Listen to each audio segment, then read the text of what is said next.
to the sermon every week and had small quibbles, and they discussed their quibbles over lunch right after church.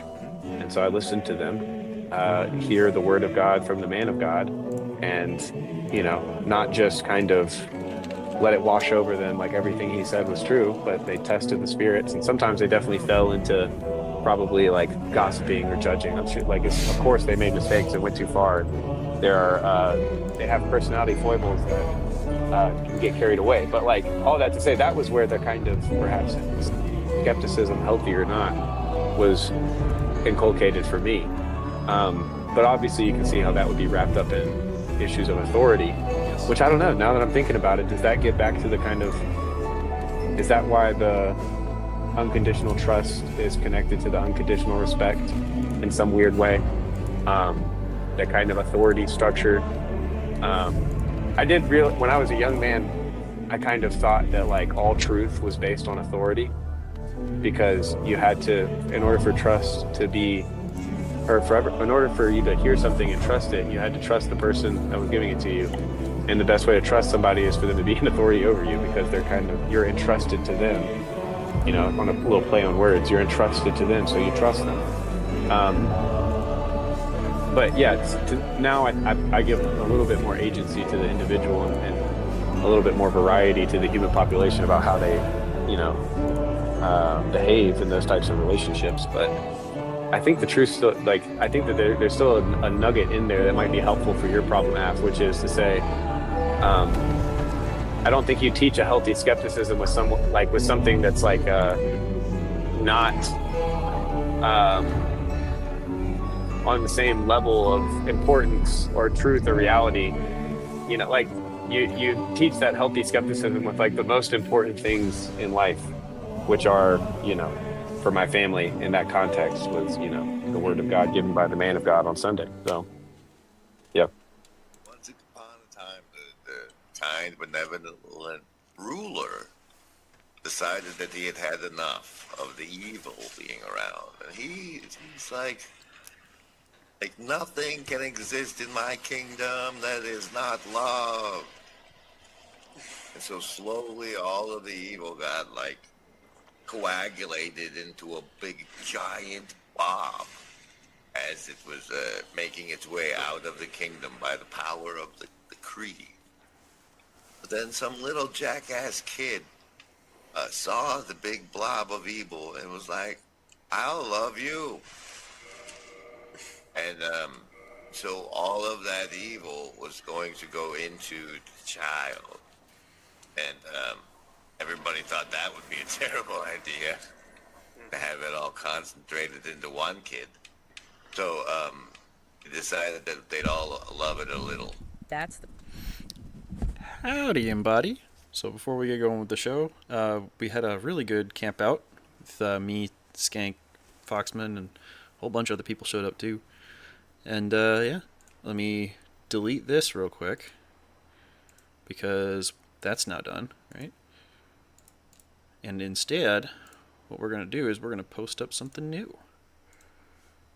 If I can add source, because we have a professional, very professional operation going here. I totally had this loaded before I got started. Totally. And it's going to be, where did I put it? I think I just threw it in thumbnails. There we go. Ta-da! And then we center it, and we scale it. Much better. You are cordially invited to the Northwestuary Cold Moon Campout 2025. Location, Kamano Island State Park. Dates from 5 to 7 September.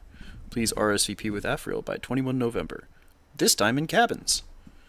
So, if anybody wants to come join us up in the Northwest, we'd be more than happy to have you.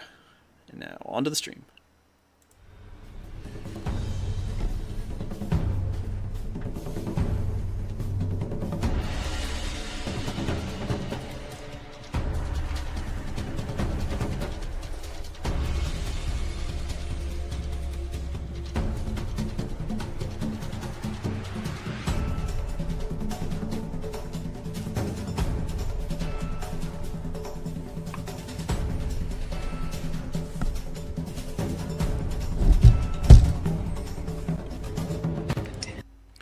Good evening, Embody. Afriel here. We hope you're feeling virtually not alone. Tonight, I want to talk about how you shouldn't panic. And talking about that, we'll be playing Subnautica. Grizz's request was Half-Life 2, but I think I want to play this one first, and then maybe we'll do a shooter after this. We'll play hardcore mode, so no dying allowed, and if I do die before I finish the game, then we'll probably move on to another one, unless I die like really, really early, which I shouldn't, if I remember how to play this well enough. So we'll get going with a hardcore game. And this, the don't panic thing kind of came from this opening cutscene, which you'll see here in a second. Attention. Hull failure imminent. All personnel abandon ship. Let me know if the game volume's too quiet. If anybody's in the audience. Launch in 3, 2, 1.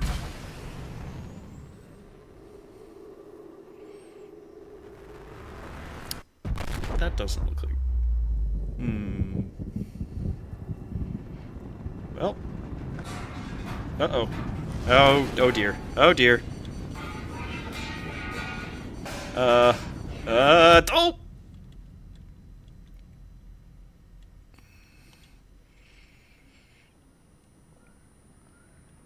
Oh, God. Get me out of this thing. God. Open.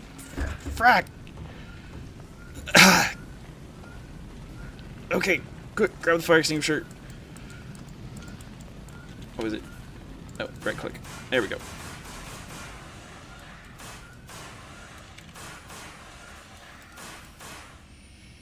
Oh, gosh. Ugh.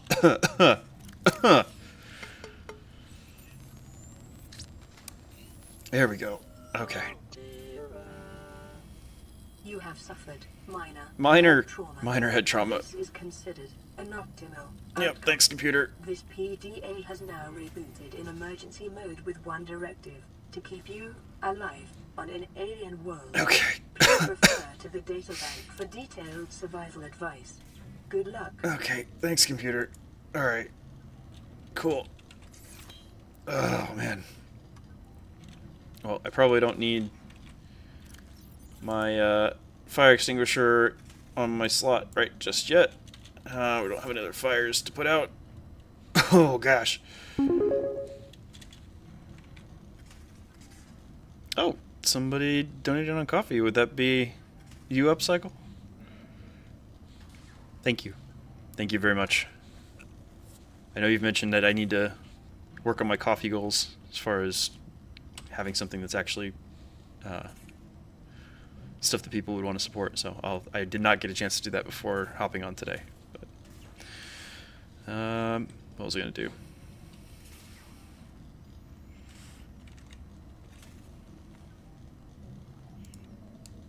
Okay. Also, yeah, oh, yeah, it was Upcycle. Thank you.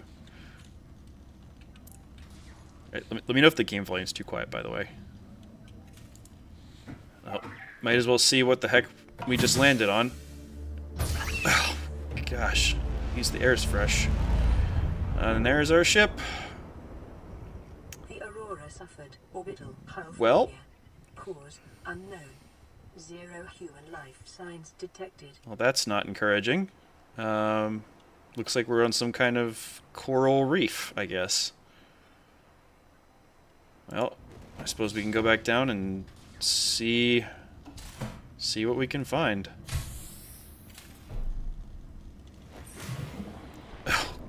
Okay. Okay. So it's a reef.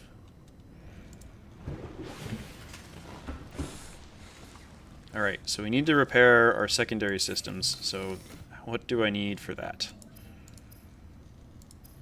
I need cave sulfur, silicon rubber, and titanium. And silicon rubber comes from creepvine clusters. Okay. So we'll go this way for some creepvine.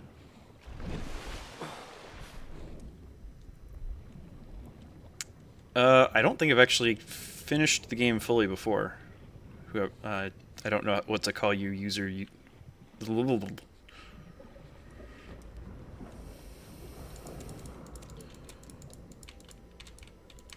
But it is a game I've spent quite a bit of time playing around with and enjoying, so hopefully we're playing hardcore. We will see if I can actually finish the game for the first time. And I definitely was not going the right way. Okay, I need a titanium and I need a cave sulfur. So we'll grab one of these.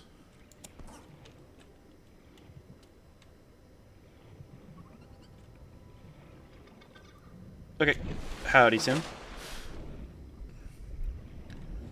Is this Marylander Tim, or is this a different Tim? Copper is an essential component Okay, of all I already have powered titanium, equipment. that's right. So I need Your to find a probability of cave survival has just increased and bait to out unlikely, but plausible. a gnarly little critter.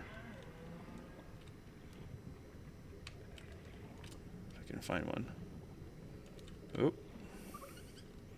Let's not die in the first 5 seconds.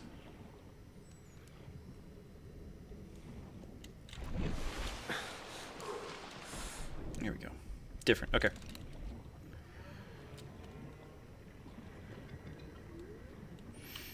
But yeah, so let's start talking about why you should not panic.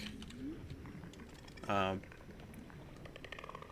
let me first start by saying it's really easy to get panicky. Like, I have died. Most of the times that I've died in this game have been from lack of oxygen. And what you realize is that when you start to run out of oxygen and you realize that you're running out of oxygen and you don't have a way of quickly, easily getting back to civilization, or not civilization, back to a source of oxygen within this game, you start to freak out, and when you start to freak out, it makes you lose whatever sense of direction you might have had, and then it also makes you, like, look, I'm already losing air. Get back up, get back up. That'll be one of the first things we fix, too. Okay. I swear there's the little cave buggers around here. I don't know why I can't seem to find them. Like right in the shallows.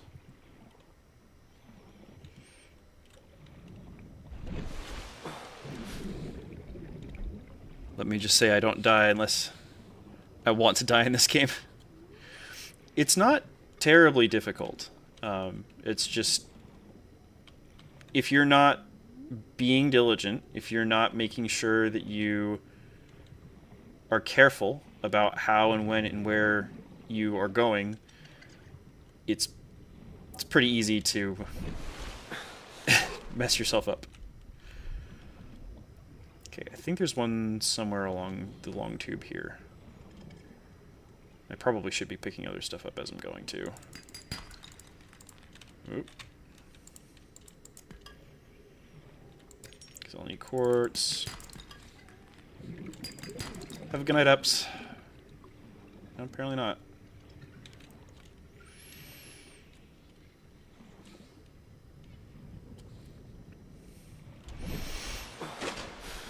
But yeah, so I get into a situation where I'm in the middle of a wreck and I'm trying to get, like, there's like a couple of last things that I'm trying to get to in the wreck so that I can, oh, there we go.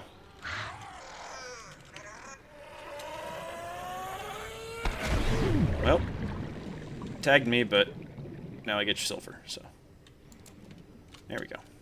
And now we can go and repair our escape pod.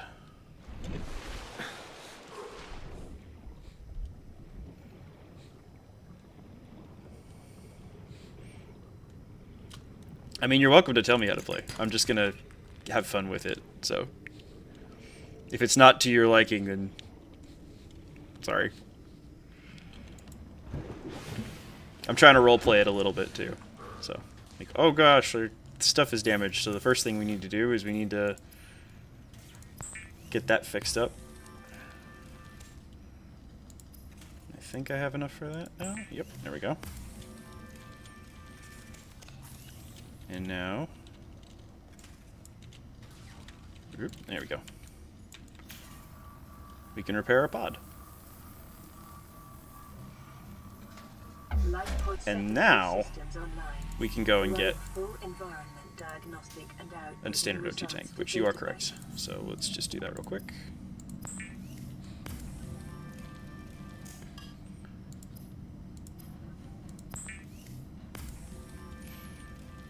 And that should be a lot better. Okay, and then glass, titanium, and silver for the next upgrade. And then let's go ahead and process the creep vine clusters down a bit, so that way that's not taking up a ton of inventory.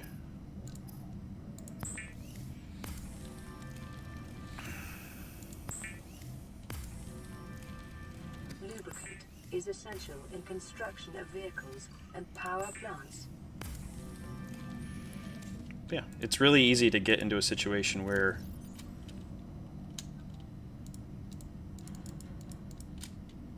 you are, like, focused on something else, and then you just get a little bit out of your depth, and then all of a sudden you realize that you don't have the resources to keep going, that you... all of, like... Gosh, I didn't do an outline for this one in case that wasn't obvious, which, on that note, let me go ahead and hop into Discord so maybe somebody else can save me from myself. Hop into Gaming Couch.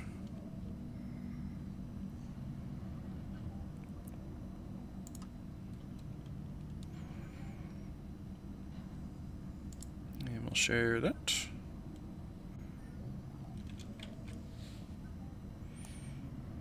Pop back to OBS. Cool. There we go. Okay, so what else do I need? I need fins, which requires 2 rubber. So let's get that going. Oop.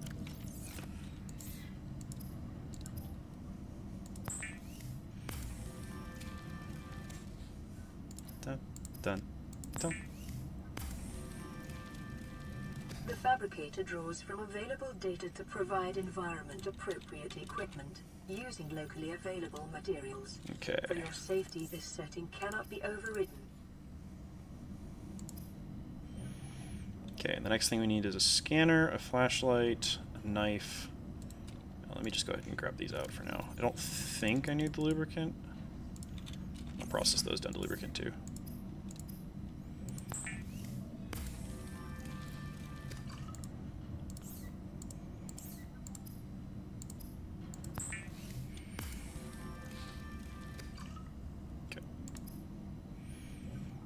I need 2 acid mushrooms to make battery. So let's just grab those. Actually, let me grab 4 so I can make 2 batteries.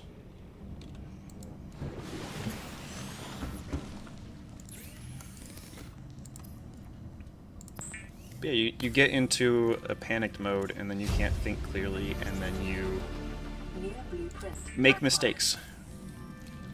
You do things in a way that are suboptimal, that are going to end up getting you hurt, and you can avoid that if you're careful, if you are always deliberate about how you're approaching The things. scanner can be used to synthesize blueprints from salvage technology and to record alien biological data.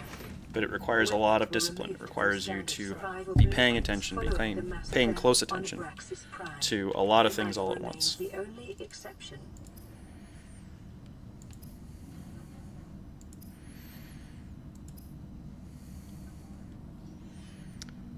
And how do I make bleach again? We're not going to drink bleach. Okay, salt and coral tubes.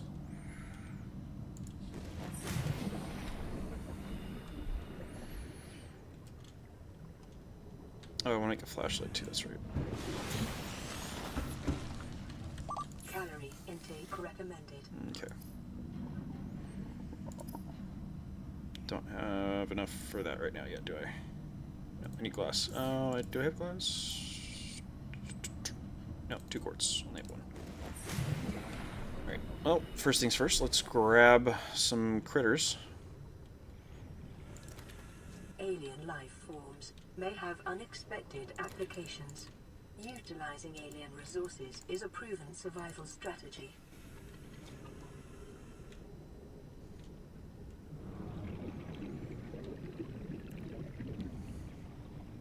Come here. Come here. There we go. And then we can go cook some fish in our pod and continue on our way.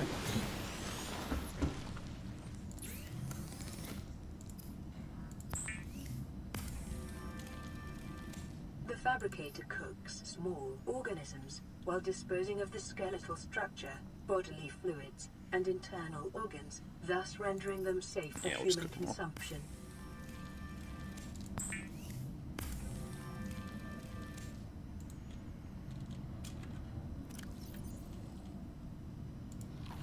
Vital signs stabilizing. There we go.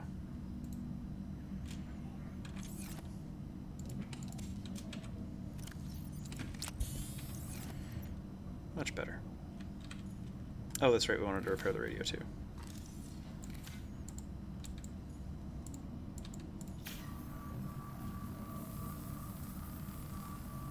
Da-da-da. This is Aurora.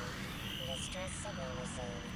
Rescue operation will be dispatched to your location 9. Oh. 9. 9. Oh, 9999 hours? Oh, that's not good. Continue to monitor for That's not good. emergency transmissions from other life pods. But we're not gonna panic. We're not gonna panic. No signs of life besides me. And there were definitely other people on the ship with me. Oh, but we're not gonna panic. We're not gonna panic.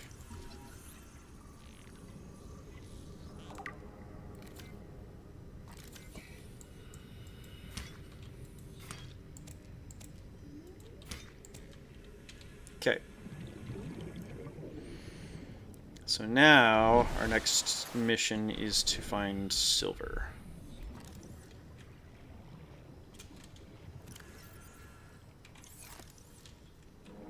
And to just collect a bunch of resources, but mostly to find silver. Maybe a glass. Da.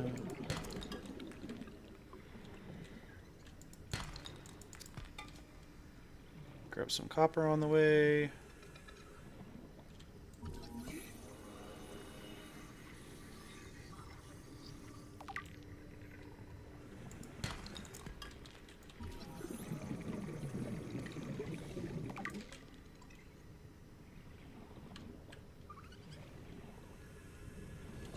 Ba-ba.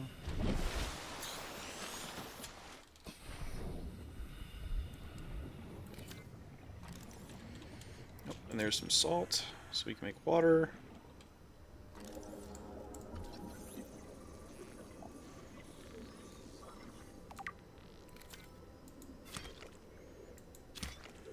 Okay.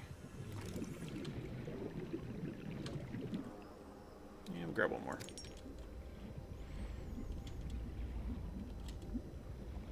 Right now we are looking for a sandstone deposit.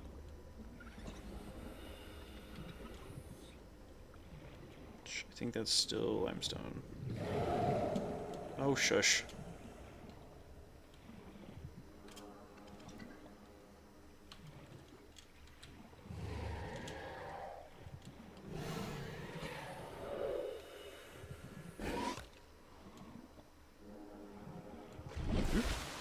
And back in. Oop, no.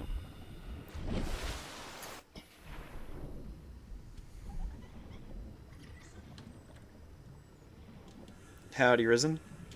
It's such a good game. Like, it's not even that hard or complex of a game. It's just good fun. Silver-based wiring There we kits go. are an essential component of many habitat modules.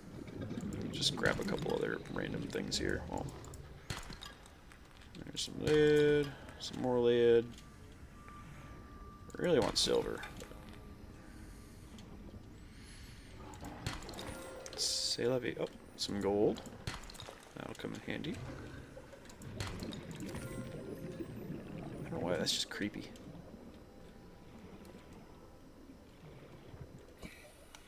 No, not my first time playing. I've never actually beaten it before, but I've played it for many hours. So it's just a good, fun, chill game to play. So I figured it would be a good one to boot up.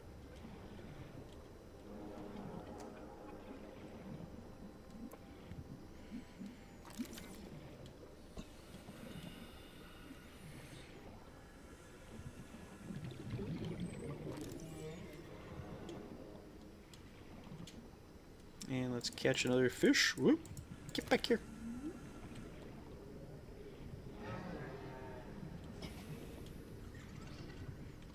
And let me grab 2 bits of coral so I can make water.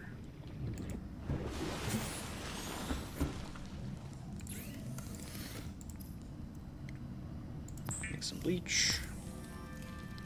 Bleach is an essential chemical used for cleaning wounds and purifying water.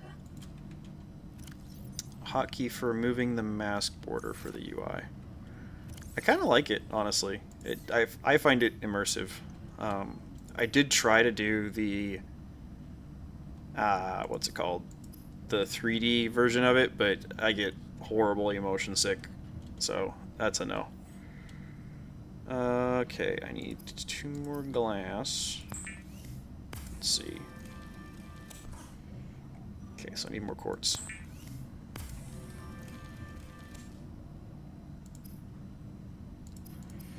Because that's the next thing on the list, is just to get more O2. So titanium and 2 quartz. Oh, you played the story before it was completed. I didn't even realize they had like an early access for it.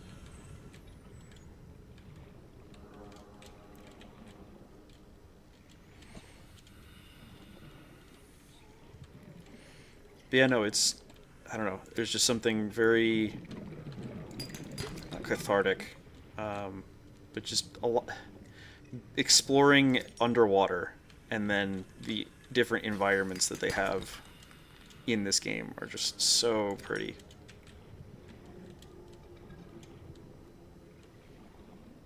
Like, I don't care that it's jank. It's a cool game. Okay. And let's get some sea glide fragment. I was gonna put some more modding on it. There's a couple that are like make it super hardcore of like, oh, you can't breathe the atmosphere, so you have to use a bunch of tubes and stuff, and you have to get below 100 meters before the ship blows up because it's throwing off a ton of radiation, and then you can't come back close to the surface until you fix it or get the radiation, not armor, but wetsuit.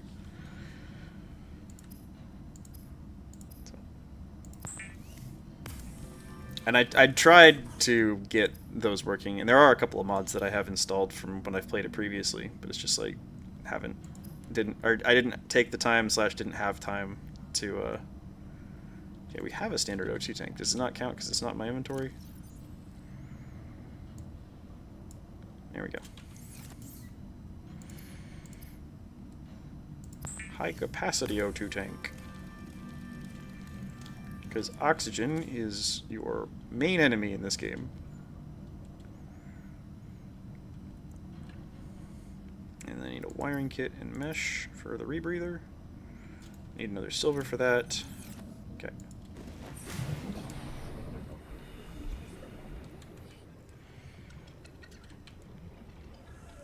I'm not sure what the best direction for that is.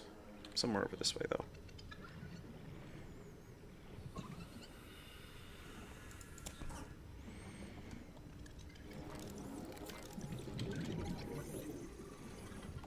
Self-scan complete. Vital signs normal. Continuing to monitor. Cool.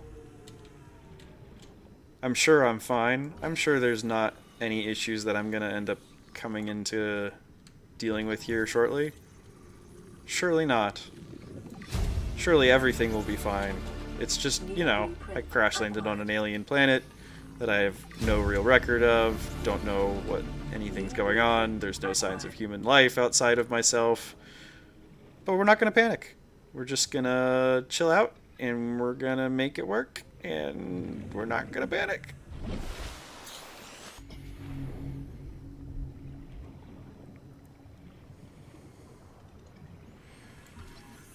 Surely there's got to be some way back off the planet. We can figure it out. I know we can figure it out.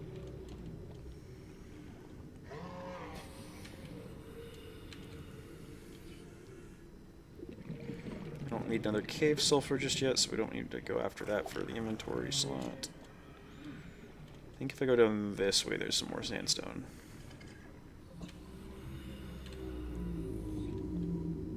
Let me see if I can grab a spadefish. Oh, well, scan it first. There we go. Just make sure we're grabbing food as we're going around. Nope, come back here, you little peeper. Come back here. Come back. There we go. Gotcha. And then we'll refresh our air.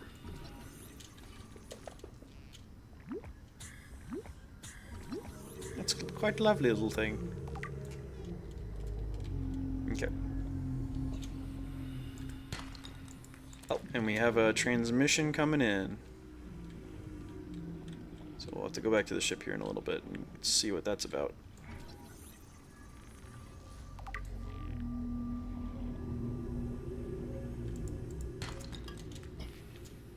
Lead.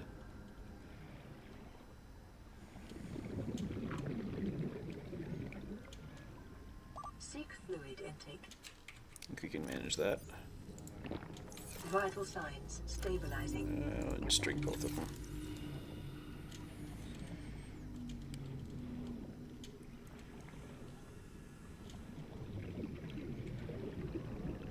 Not seeing sandstone.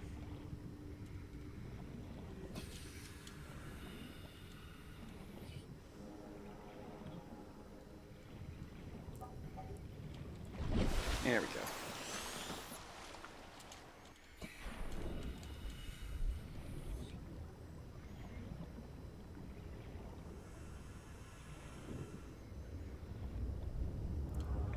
I think there's some along the cliff wall here, although it might just be limestone. Which we can grab some copper as we're moving around.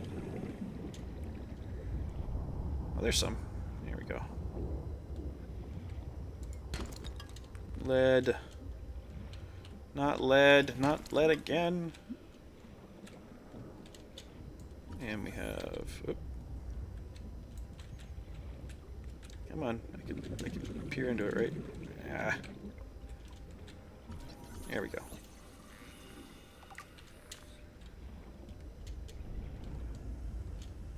Keep swimming along the bottom until we start running out of air.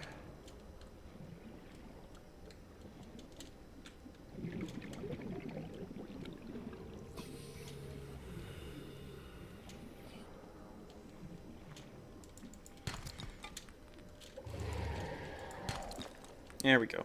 Now I can get the rebreather.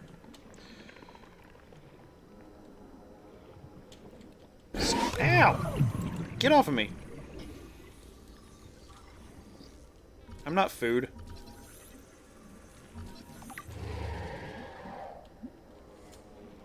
Thankfully, they just take a bite out of you. Again, just don't panic. I think I'm going to join the Navy. Thoughts? How serious are you about that? Would be my first question. Pre-release for 3 years, and then 2018 was when it first came out. Okay.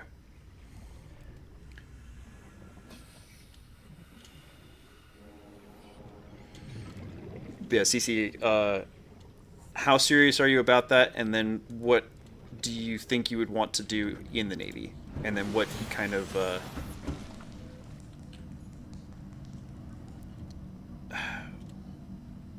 like what kind of a ship would you want to serve on? would probably be my next question.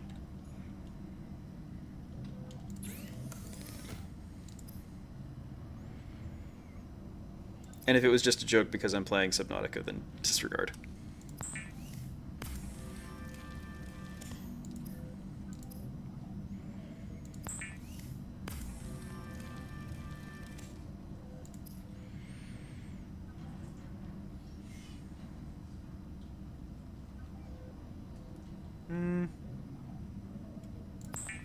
Sure, I'll throw a grab trap below.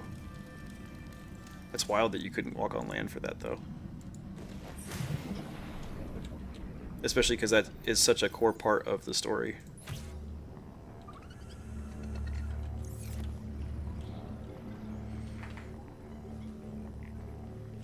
Oh no! All the poor little fishies. I was gonna try and use it to get the stalker teeth, but I feel kind of bad. I think I'll just put this away for now.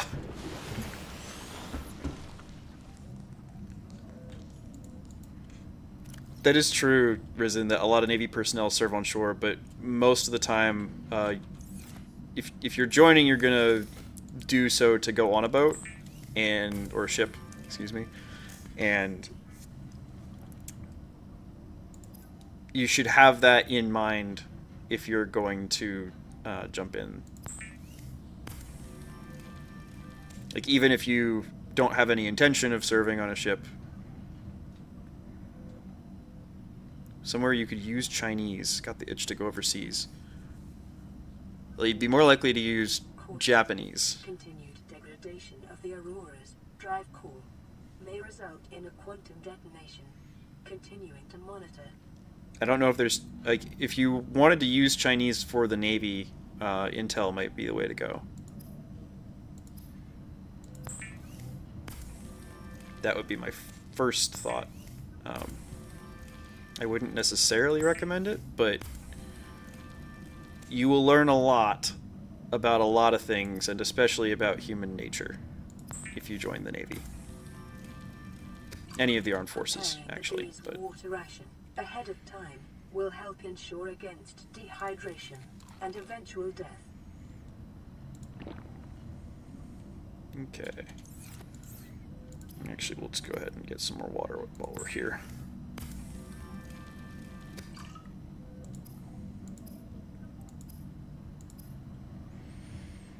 Okay, we got fins, we got O2. What's the next thing we want?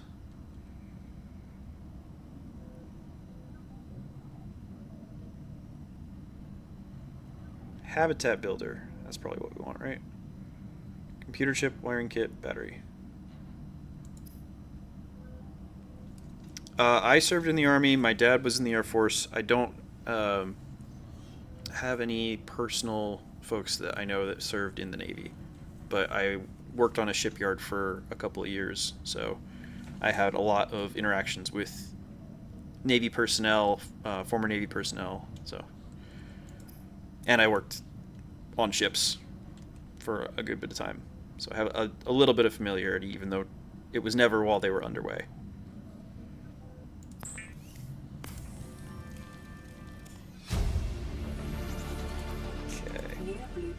Acquired.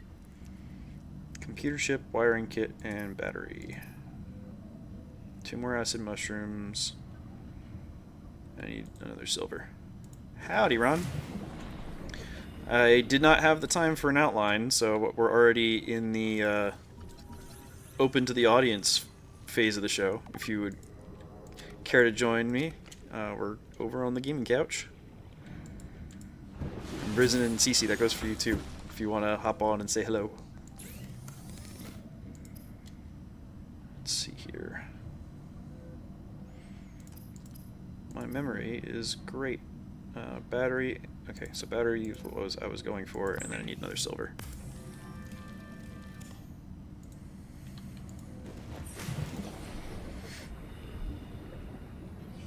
Okay.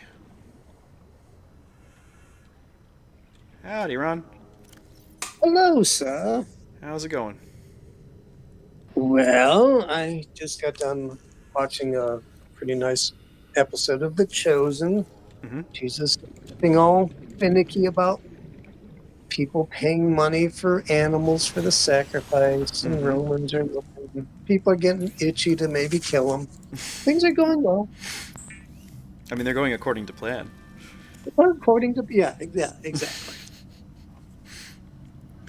Risen, Like I worked I thought, for the shipyard over in Bremerton, so which is where I what you currently guys live. talking? Say, what's that? What you guys talking about? Cece's thinking of joining the Navy. Um, Go Air Force. They eat the best, and I think they get blown up the least.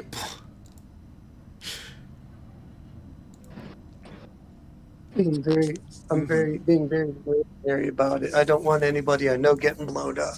No, no, that's no good for anybody. Unless you're into that. I know people who like getting blown up, and How about we I just not?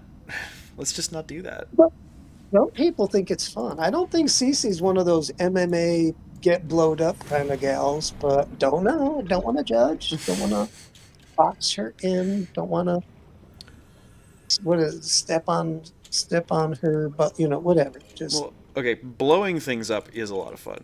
Like if you, like I was Army engineers, so we got to detonate some explosives in the course of our duties, and yeah, that was fun. Howdy, Neil. Popcorn plane. I'm not sure what that mind expl. Oh, is it? Wait, I actually don't know. I'm not sure what Neil's going for there. who's Neil? Hey Neil. Cece's dad was Air Force, but she likes the ships. I think I had a friend who was almost retired as an admiral, Oh. and the yeah. I don't know how difficult that is. I mean, I'm not sneezing at all. But Hmm. he was in the accounting department. He, I think Oh, a okay. paymaster. That's a lot He was the less guy. impressive, but even Well, so, Admiral is nothing to sneeze at.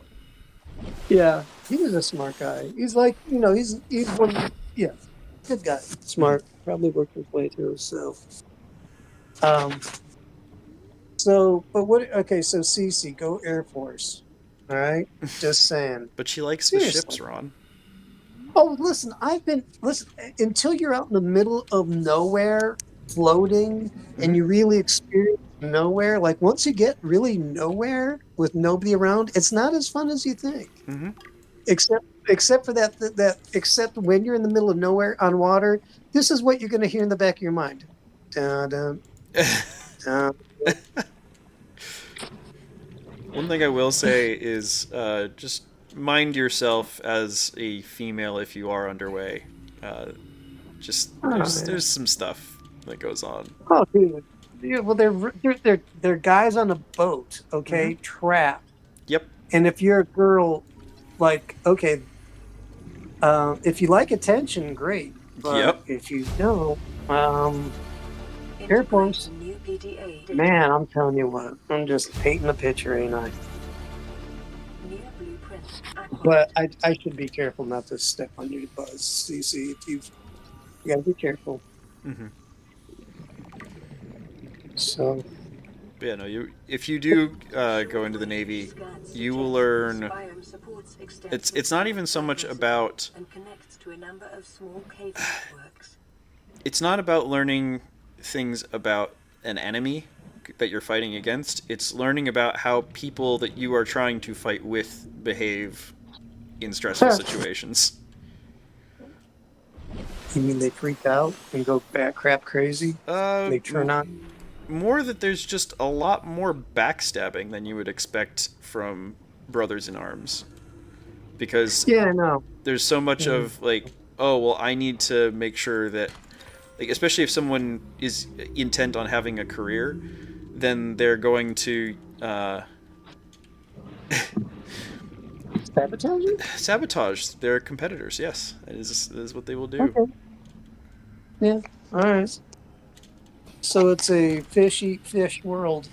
Yep, and it's not great that that's the case, but they're also probably not going to get away from it. So, Well, I want, yeah, okay, there's that. And then with the way things are going in the world, I mhm, don't want, I'm like, okay, the least likely place to get a boom in your life is Air Force. Because mhm, uh, one of my friends, he ran, he was on a nuclear submarine. mhm, And I think it was an attack ship.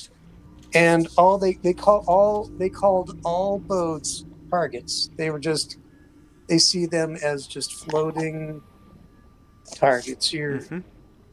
Not that submarines are invincible, but I think they are much higher on the food chain Oh yeah. than yeah ships. Because man, I could black pill so easily right now and like it. That's a problem. No black pilling, Like Ron. This is a not no well, you black know what pill I'm saying. stream. Like no, okay, sorry, but I'm just saying Air Force up and away. Da, da, da, da, da, da, da, da, da, da. Push the button, drop the bomb, go to dinner. Love it. Yahtzee. Are Yeah, you I mean, saying that it's not the greatest thing sometimes when you are going out and fighting against other people? And, not anymore. Listen, buddy, if you're not on a couch with a remote control in your hand, you got a problem because mm, that's how it is. The future is shift right. What is it? Push the A button and then just watch the monitor. But by the time, well, let me think. We got China. Who's the biggest contender to go head to head with? Russia. And I'm not trying to sneeze at it, but I'm like, Russia just doesn't seem like a contender anymore. Everyone's having nukes, but mhm. I've heard most war will go drone. Just it's World War II is the trenches of World War One, and World War II and Vietnam and all those are now the trenches of like World War One. The war has, because of technology, has changed. Mhm. But you know that. You Yep. could tell. I will say though that So there's still a huge, like, from what I understand, from what I've seen, technology gap and training gap between us and pretty much anybody else.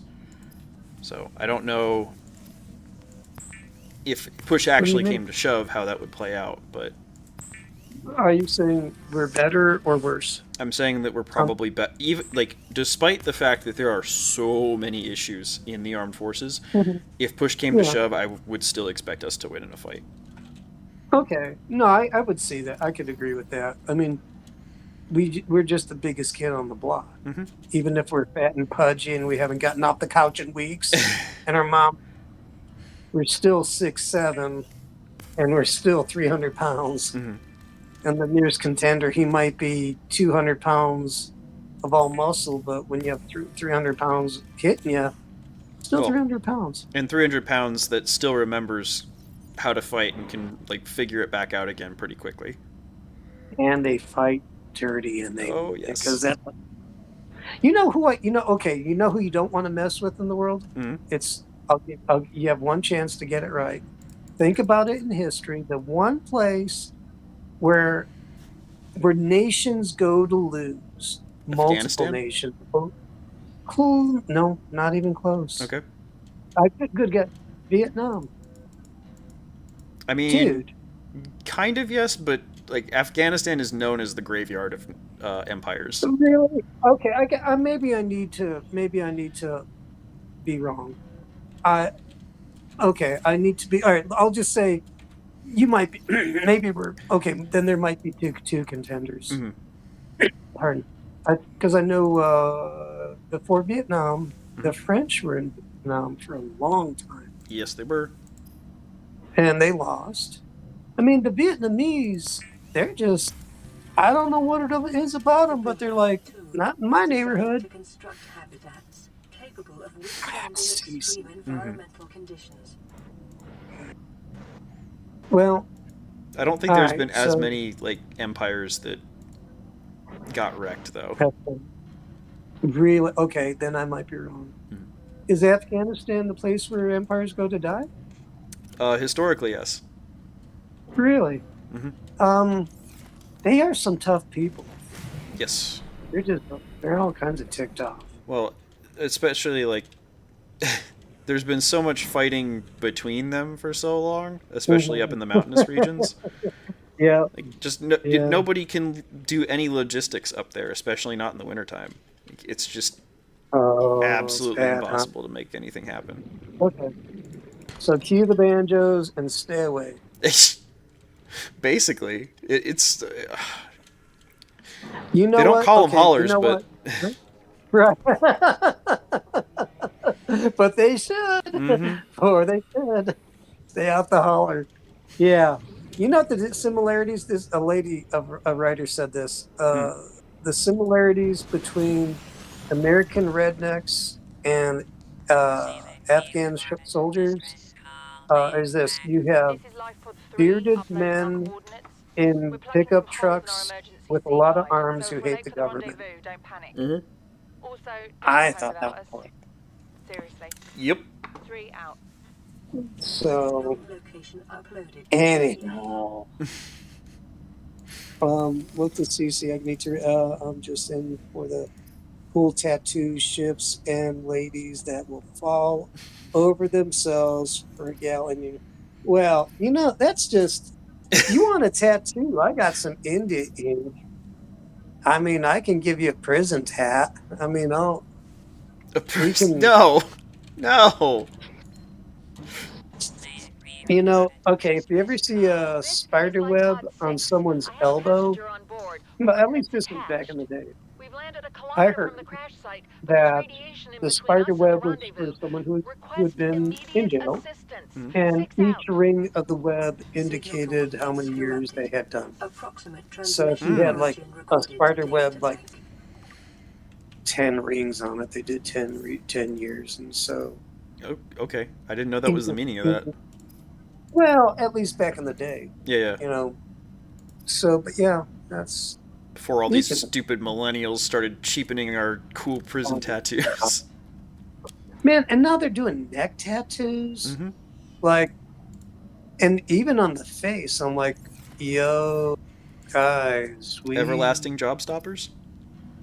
ever yeah, I think, it's said in my community, I don't think it would really make much difference to them. Mm. It's just, um, it's sad. I'm not putting them down either. It's just Mm. the The opportunity for sequence job will advancement increase your is effective diminishing. And also, exploration I'm range.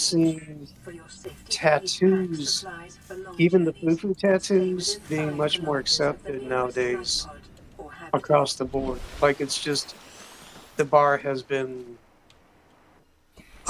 Instead of me saying Lord, I'll just say the taboo has been broken. Mm. Whether I don't want to sound too judgmental. I'll Mm. just say it was taboo, and now they're like, don't care. And now, so anyhow, so CC, if you want face and neck tattoos, I know a guy, and Ron's got the I'll hookup just. for you. Oh yeah. Oh dude, I got a buddy. Well, maybe not a buddy, but he was someone I tried to when he was younger. He has face tattoos. He's a good tattoo artist. A little Mm. bit crazy, or a lot crazy, but does good work. He's got like a barbed wire across his face. That guy. Integrating new PDA data. I stabbed myself once by accident in third grade with a number two pencil that was very sharp and pointy in my forearm, Acquired. Mhm. and it left like a cone, it punctured me. Didn't even bleed a lot. And then when it all healed up, I have like a little number two dot on my forearm where I Hmm. got my public school. Prison tattoo. I got shanked. Pretty much. But it's a conflict of interest because I'm Jewish because you can't have any tattoos. But mine was self-inflicted by accident, so I think I got Oh, the okay. dispensation. Okay, yeah, that's fair. I thought you were Yeah. like intentionally trying to do that to yourself. No, no, heck no. Okay. It was a dumb moment. I'm like, I just stabbed myself, but it didn't hurt. I'm like, wow, okay, that's. So I think because it didn't bleed, that's why the graphite stayed in there. I don't even think it was lead, but Mm. still, I got attacked. So there it is. Hmm. Now you were in Army, right? Yep. Yeah. Okay. I tried for Navy. I wanted to be a pilot, and I think they were just playing me along because I realize how smart pilots have to be. But I think Yep. they go to anybody like, "Oh, come on in." So Yep. there was like they were saying, you can do it and all that. And I was taking the ASVAB test, Hmm. and now I was not a hippie or a Christian or any, just a little Jewish kid from Cleveland, Ohio area. Hmm. And I was thinking I couldn't, if I was a pilot, I would love it. But I couldn't press the little red button.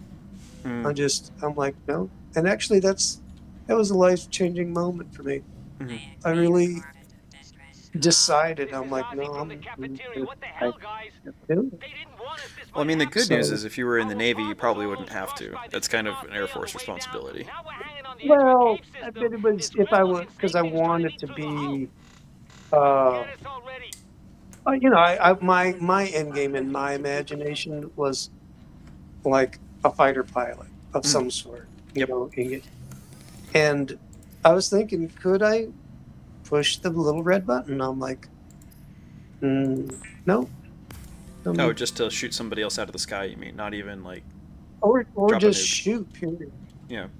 I think even just the thought of it, Mm. because I took it very seriously. Hmm. Like, and at the time, there were no real threats because Vietnam was over. Mm.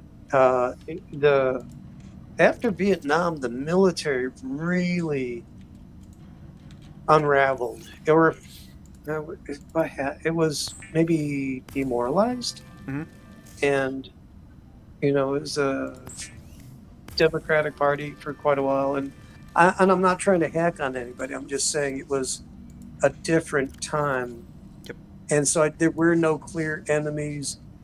And we went into Afghanistan in the summer of '79, and I was thinking, what the hell are we doing? Don't you guys remember Vietnam? Nope. And we haven't been out of the Middle East since. Yep. So Well, we were already in the Middle East before then too. Like that's not something that a lot of people are aware of, but really, I didn't know that. yeah. Good. Well, Well, not what? like military wise, but intelligence agencies were doing things over Oh, there since the no, no, like. no, no, no. That doesn't count. That Yes, that it does. we were never. No, it Yes, it doesn't. does. We were never there. No, if a tree falls and there's no CIA agent around, who's to say it wasn't already there? It was laying there. I mean, I had to get that down, but it was mm, still laying there. well, and we definitely didn't, train the Mujahideen to resist Soviet Russia, and then those same people then became Al Qaeda. Like, we definitely didn't do that. Wait, there was a movie about that. Is it Charlie Rhodes' First Private War or Charlie something like Wilson's that? War, something like that. Charlie Wilson's War. That's it. Good movie, actually. It was Tom Hanks plays Charlie Wilson, and it was it was yeah, it was basically a black ops war Hmm. that just sucked us in for, well, it's been since '80, so we're going on 50 years Yep. thereabout. Yep. So I'm I I wonder if, with everything that's going on in the world, and that's part of the reason I don't like people going into the military right now, Hmm. because I feel like things are ratcheting up Hmm. or unraveling. Don't know which way to put it. I mean, to a degree, they always are, though. The thing that I'm more Oh, concerned okay. about Yeah. is I don't have a lot of faith in our officer corps, and so given that, like, I don't trust the people who are in charge to not get a lot of people killed stupidly. Well, okay. Now, would that be politicians or the who gets people killed stupidly? Because that there, man, there's a lot of tears to make that happen. Admirals who are trying to become politicians, mostly, Oh, and then all of the middling ranks of officers who are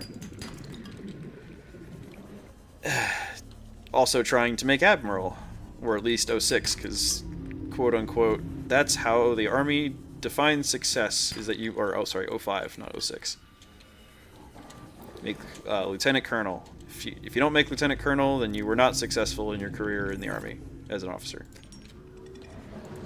huh.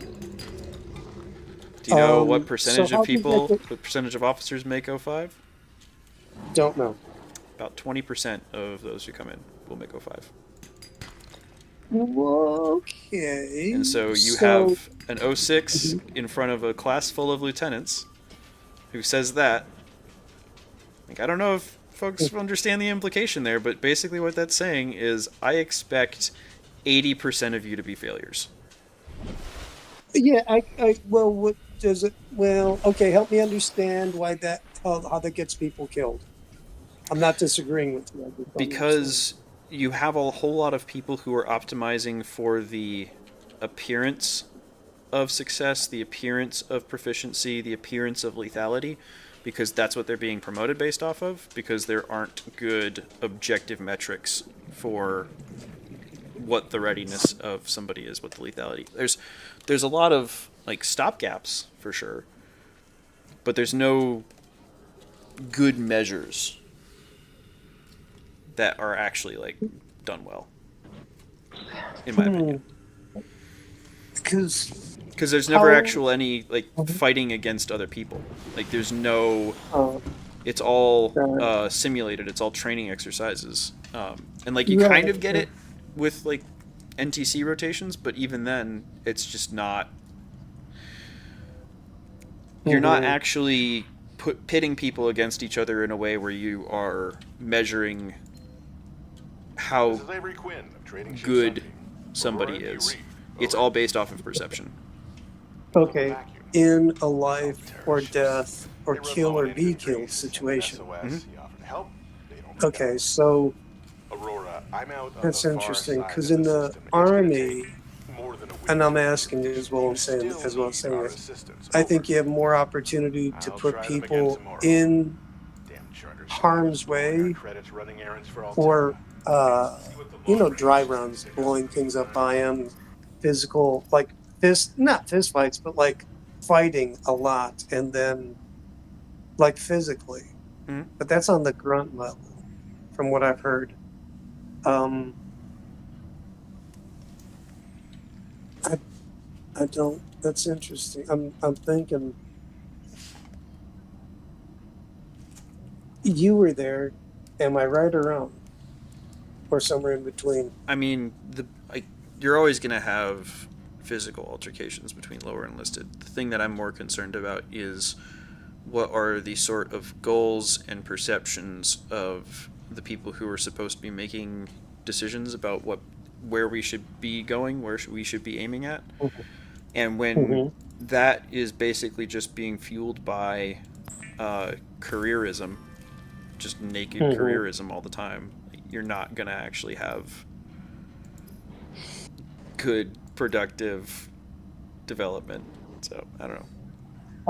No, I'm like I'm working this out in Mm-hmm. my head because I guess you have. Is it because you have no skin in the game? Like, once It's you get to a certain level, you probably won't die. You'll just kill other people. it's more that when you have it's I'm a lot less concerned. Well, actually, I don't know.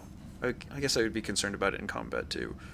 But the issues that I saw were basically that the structure of the way that the armed forces promotion structure works, where it is Mm, deliberately framed as a negative sum game, mm, it is both selecting for people who I don't think are good leaders, and also incentivizing people who aren't necessarily like going one way or the other to engage in behavior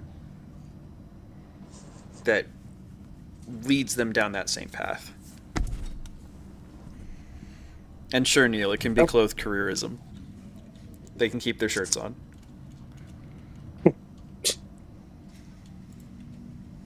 Uh, clothed career is Very silly. yeah. Well, huh. I just it's so it's weird because like the limited amount of people I've met, Mm-hmm. um, Navy SEAL, excellent guy. Mm-hmm. Actually, some of those, like most of the special forces guys I've met, Mm-hmm.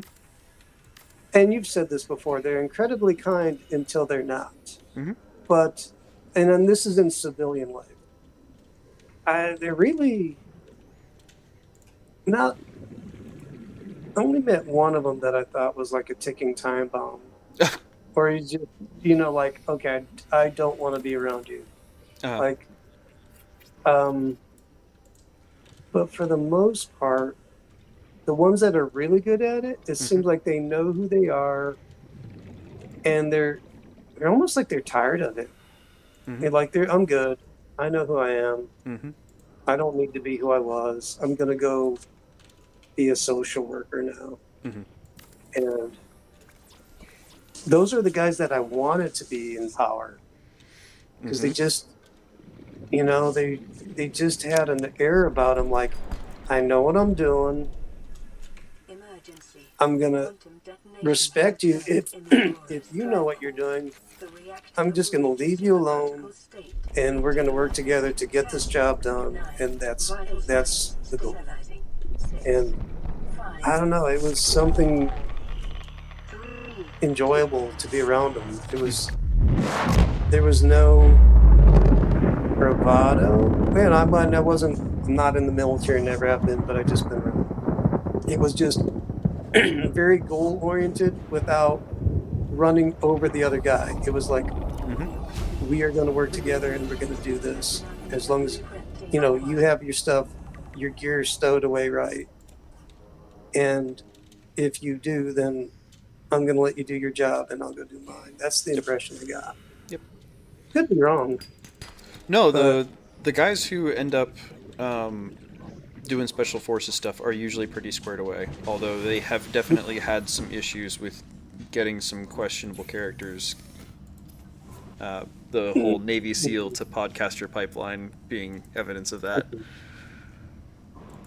Like you're not what supposed to would be doing be, that kind of stuff, but there's a lot of folks that do. well, yeah, but okay, but what would be, yeah, I'm seeing that. That seems like a thing. Mm-hmm. Um, I don't know, like I said, I don't know if that's good or bad. It just, it is what it is. Mm-hmm. If I was with the Navy guys, I'd be like, let's use this. Like, this is the best PR in the world. Mm-hmm. Um, I think the military for the past, and I'm not trying to be too political, like I'm not trying to hate, but since Obama, Mm-hmm. I think special forces and just has it gone down as the enroll. Well, actually, it's not. There's so much weirdness going on. Mm-hmm. I'm sorry. I'm rabbit trailing down. No, I think you're right. At least that Okay. was kind of what well, I didn't see it because I was not around early enough to be able to like see that. But that was something that my dad has made the comment of is like, and he was not in the military through that, but he had a lot of people that he was talking to, and the there were some purges, shall we say? Yeah. Well, and I actually I just I can say this now without, it's not just my opinion. Mhm. One of my friends, she has some brothers in they're in Afghanistan and on the subs, Mhm. nuclear subs. Uh, they did say it came from the top down. It Yep. came from leadership, and it was like they were trying to lose. And what I mean by that is they were they were making it so that you in the text, like the men couldn't be men, and that they couldn't do their jobs, and it was getting stupid Yep. with some rules, regulations, and allowances. Um, and this is a fun fact that I learned, that you could tell who the people you wanted in the military by the death rate in that part of the country, uh, and the highest mortality Texans. You will have more Texans die in war than anywhere else, because they are some of the roughest dudes, and they volunteer the most. Mhm. During the past couple administrations, it the volunteer how do you put it, volunteerism Mhm. uh, from Texas went way down. They're like, no, we ain't doing this. Yep. They're just okay. Maybe it was you that told me that. I don't know. Not the Texas thing specifically. That's news to me as well. But the overall notion that what's it called?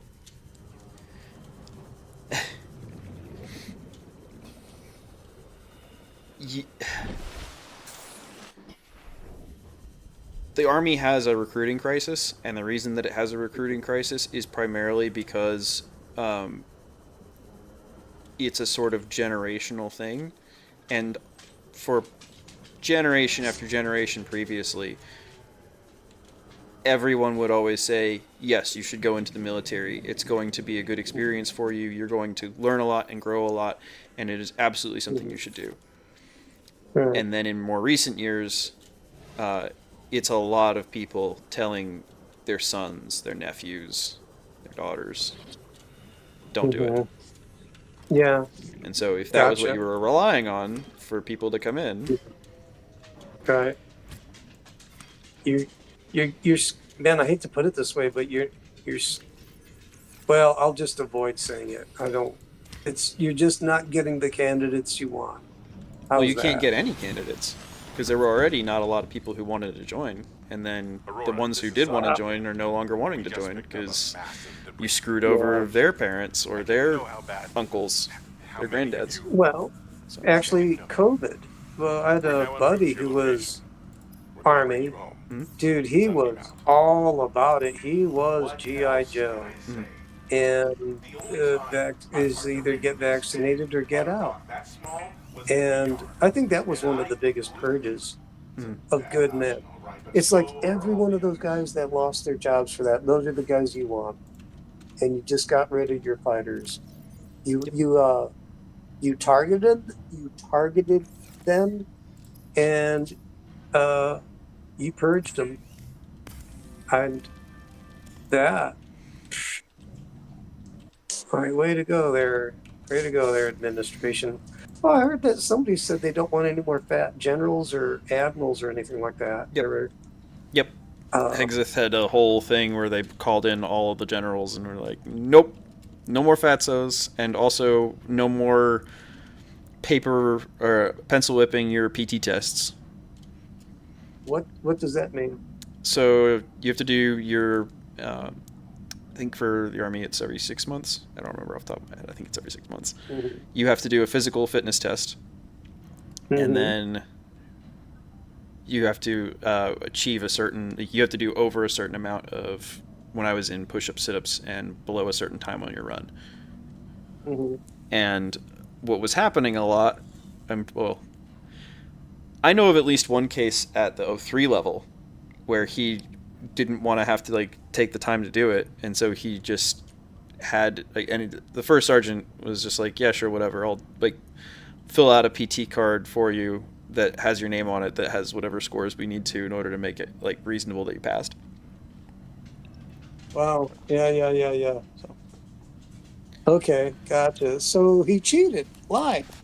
yeah, but that's Oh, normalized in the armed forces, which I don't think a lot of people are aware of. But well, we are now. This at is least this is Admiral Pilotson and Ron Copperman exposing the dark side of the military. If woo. we disappear recently, we want to let you know it's been fun talking. Like Send the search party. you can ride a bike real fast. I actually don't know what the Navy does for their PT test because like you can't really run on certain ships. So like you can Yeah, run on an but I aircraft think carrier on the flight deck, but that's about it. yes, you can. I think you know what I want. You know, this is going to sound so bad. Hmm. I'm going to get blacklisted from uh the corner. Okay. Actually, instead of me being black, or it just I could stir up some stuff, but I should be careful. Hmm. Actually, there's a book you might want to read. It might be outdated. Hmm. This is someone that I knew. It's called Cyber War by Martin Lipicki. He was Hmm. a family friend of mine. Um, Brilliant guy, and went to MIT when he was 16. You know, one of those guys. Hmm. Um, Very kind though, not, and he's on YouTube, Hmm. and like this was Martin. Like he's in the video, and you've got one of these admirals that's all decked out. They got so many ribbons it looks like a Kevlar vest, kind of thing. Hmm. And then there's Martin, and then another guy, maybe Army, who's all ribboned up, and Martin's just in this gray suit, and they go, Martin. I think they ask him like, "Would you ever?" He worked for the Rand Corporation, and I think they asked him like one of those things. Have you ever dealt with stuff you can't talk about? And he goes, "Well, if I really did, do you think I would be able to tell you now?" And he was just, but he did it with a smile. He was almost like one of those like, "Of course I did. Why are you Yeah. asking me?" Like, please, let's not play this game. I mean, we can play the game, Um, but like, come on, really? well, he was one of those guys that wouldn't, but he'd do it in front of you, Hmm. and because he wouldn't, you didn't have to pretend. Instead of ignoring the elephant in the room, they'd all ride it together and Okay, laugh. I like And that. I like that phrasing. They yeah, wouldn't ignore the elephant in the room; they would ride it together. That's cute. I like it. yeah, yeah. I mean, he's like, whatever. But he wrote some books, and he's on video, and he uses Star Trek references all the time. You'd really like him. Hmm. He's a very intelligent, nice guy. I think because when I was in college, all my friends were philosophy majors, Hmm. and they were we were all liberal. That when you're in college, you're supposed to be liberal. You Mm. get conservative when you start getting a job, but I um, have to pay what in we would all taxes? what? That's What? What is bullshit. Whoa, whoa! Wait a second. Let me read this. But Cece was being disparaging towards the Air Force. It's not just them, by the way. Like there is like alternate fitness tests that you can do in the army as well, but it's just like it requires an act of God for someone to actually be allowed to use them. Mm. Oh my! Have you heard of how's Grim doing, or anybody else at the S? I mean, he's What been are they posting calling it? shorts and stuff. I haven't Yeah, been keeping up too much about it, but yeah. I couldn't take off from work, so I couldn't go down there. one sec. Good night, But Cece. oh, good night, She said, CC. "Yep." I didn't see your text. I need to see some more of her art. I need to order the sweatshirt that. Oh, did you see that? No. Yes, Kelly. So Grizz put a new sweatshirt up on his merch store using Cece's art, Oh, so I'm assuming that she gets a commission oh, off of oh, that. And that's awesome. yeah. How do I get to, let me see if I can find Grimm's thingamabobber. Okay, let me go on to Discord. I'm already on Discord. Duh. D is for Discord. And then where would I find the merch? Is it on the Actually, website? if we're gonna do that real quick, let me just go ahead and look it up. Oh, thanks. I really did want to see Grim and Joy and so many others, like it Mm-hmm. would. And I talked with Jordan Hull in Midwestuary. Mm-hmm. Um, I enjoyed it.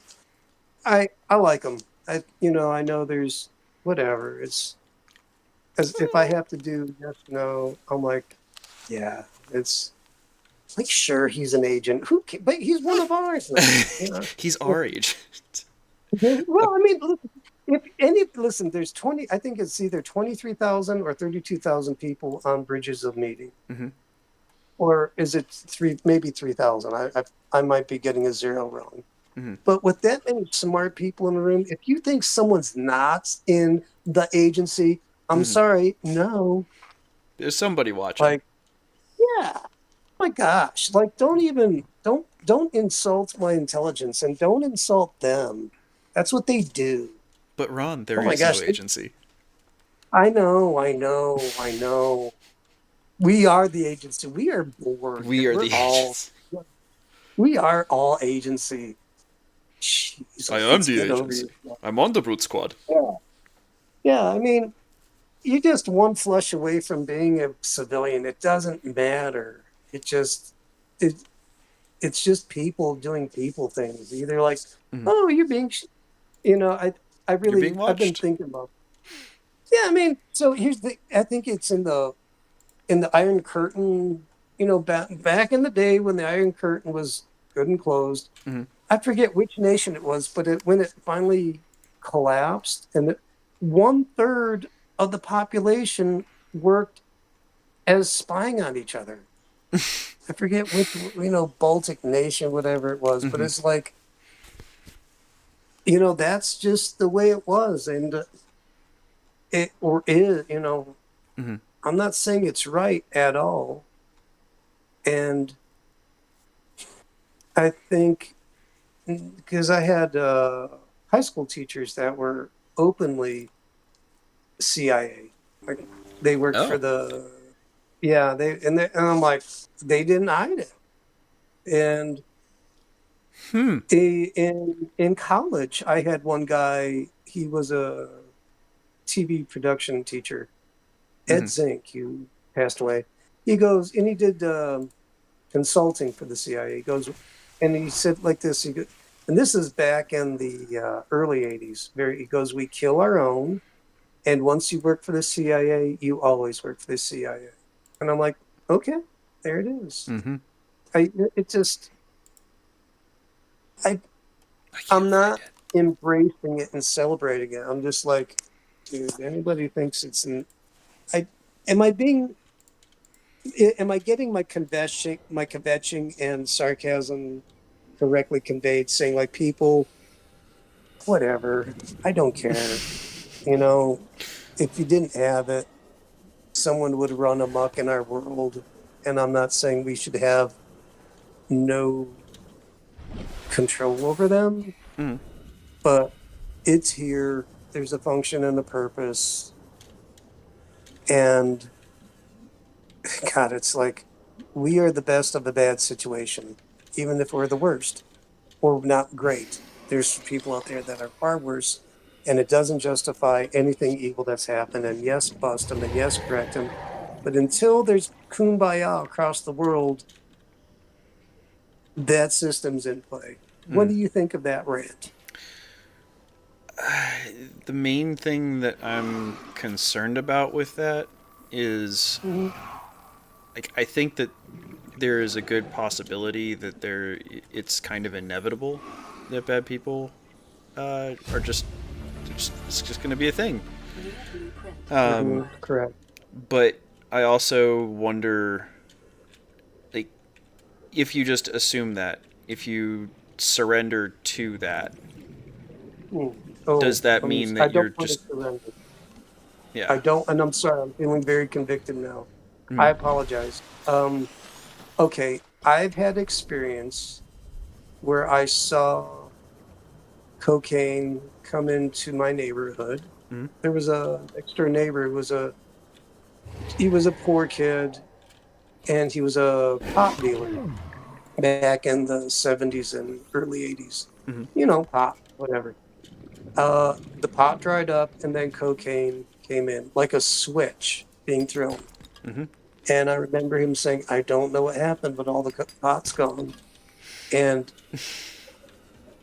I'm feeling convicted right now.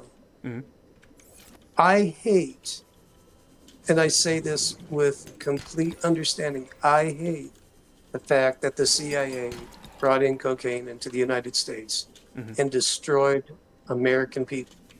It was evil and wrong. And Yep. anyone who does that should be held accountable.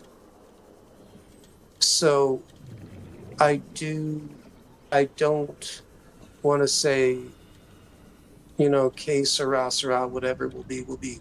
Mm. Heck no. I say find them that are doing shady stuff and bust them and don't let them kill innocent people. This is Officer Keenan, I Night just, Pod 19.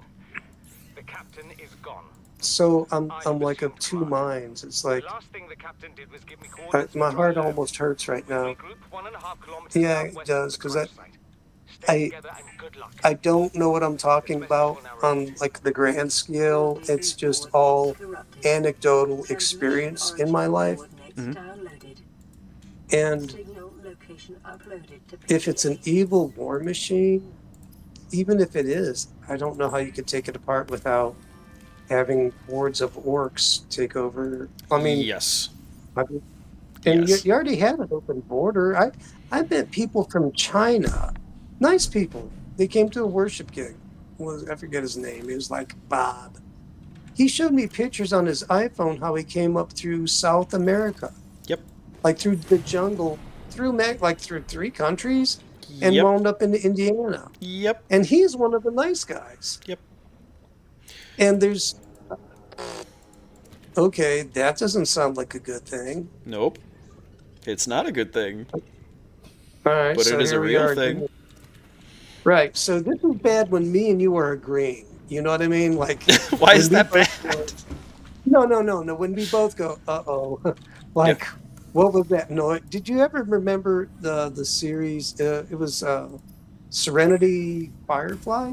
Yeah, Firefly. Oh, it's so good. Yeah. Okay.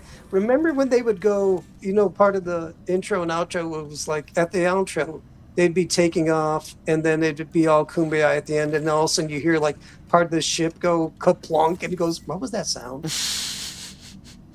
That's when me and you both go, uh-oh, the government, what was that sound? Mm-hmm. What am I, it's not a bad thing, but when we both hear a problem, we're like, oh crap. Oh. Yeah, exactly. That's this. No, you don't want to hear that, Houston. We have a problem, Mm-hmm. but here it is, and it seems like it's openly. Um, at least in the past, it was when it was caught, people would call it evil and bad. Mm-hmm. Now It's expected. it seems like, well, no, it's even worse. Now when they're caught, they go, no, we're not. No, this is good. Mm-hmm. Like we're it was we want I'm about to open up a can of worms. We want the transgender in Sea the monsters move military. fast. We want to Loads pay of for transport. that. We But want remember that to swimming is good for your what other fluids and endorphin what are levels. the things that I heard that really demoralized? It was man, I'm about to open it up. But all the woke stuff Mm-hmm. they hated and the sexual identity politics stuff Mm-hmm. was bad. Mm-hmm.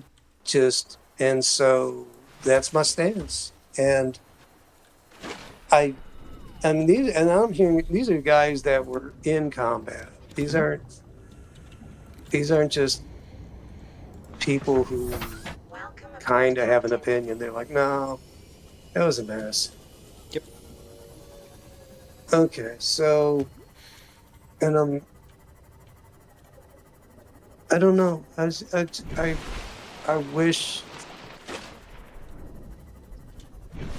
Is it impossible to have people who just know what they're doing in their positions, running the government, not trying to push a political agenda? And I guess the answer might be no. Might be. There was. Oh, I should remember who posted it. There was somebody who posted a really good Substack article on Grizz's server earlier this week, and it was talking about how you have psychopaths and stoics. That's funny. Mm-hmm. Okay. What do you mean? That you have different people who have different sort of alignments, Mhm. and that in particular you have like people who want to exploit others, and then Yeah. like those are your player killers in video games is one of the points that the article Okay. made. And then you have player killers, so people who deliberately hunt people who are trying to ruin other people's experience or trying to hunt other people. I was charging my phone. So Mm-hmm. you have one more time on that, just So you because have I'm. in a particular server, whatever, you have Yeah. players who are just trying to play whatever the Yeah. game is. You have player Yeah. killers who are trying to kill players who are not necessarily trying to engage in PvP. And then you have player Okay. killers who are trying to take out the people who. I really need to get a flashlight.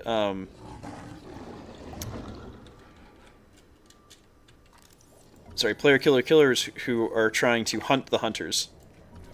Okay. Okay. And how does this map onto the military? Just What that we're you talking. have. Whenever you have any sort of power structures, you're going to have a lot of player killers drawn to power.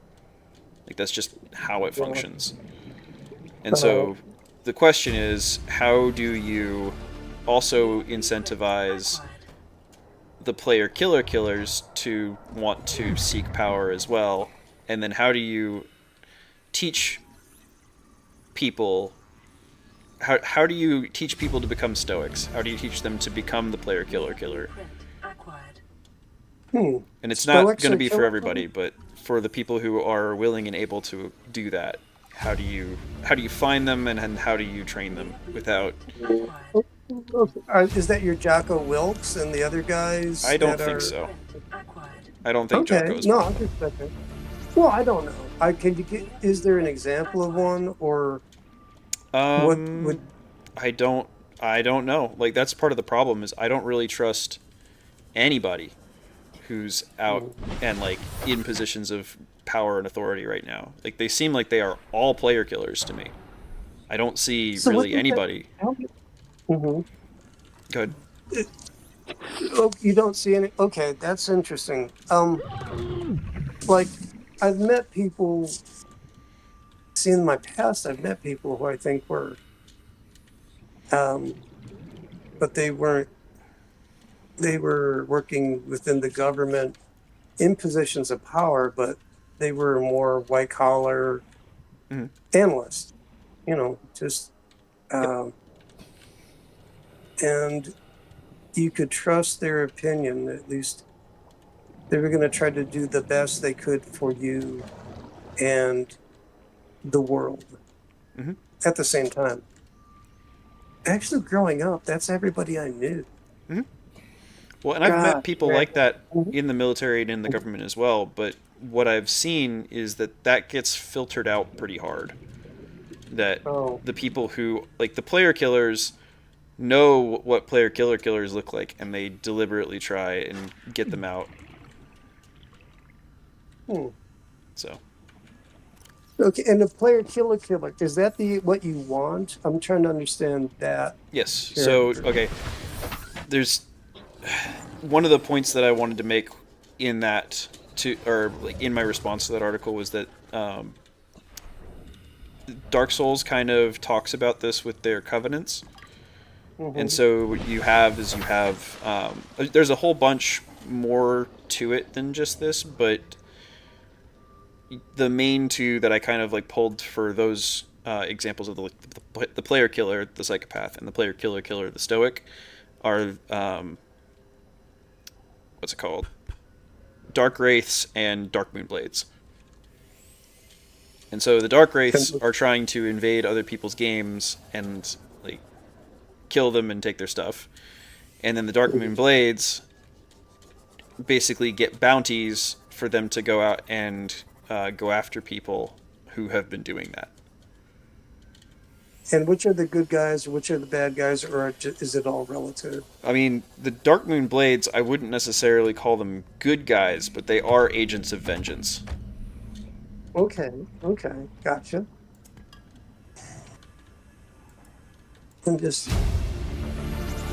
I'm making. I don't know if I'm making things too complicated because and I do like this where we're going, and I do understand Mm-hmm. where in the Bible, if at all, because the Bible says there's nothing new under the sun. Yep. I'm like, okay, let's just go with that. Where in Scripture might be stories, whether it's Pharaoh's army or King Nebuchadnezzar's, or even even the 12 tribes, Mm-hmm. what would be examples of these things we're talking about if there is, Mm-hmm. just try to making it simple as possible.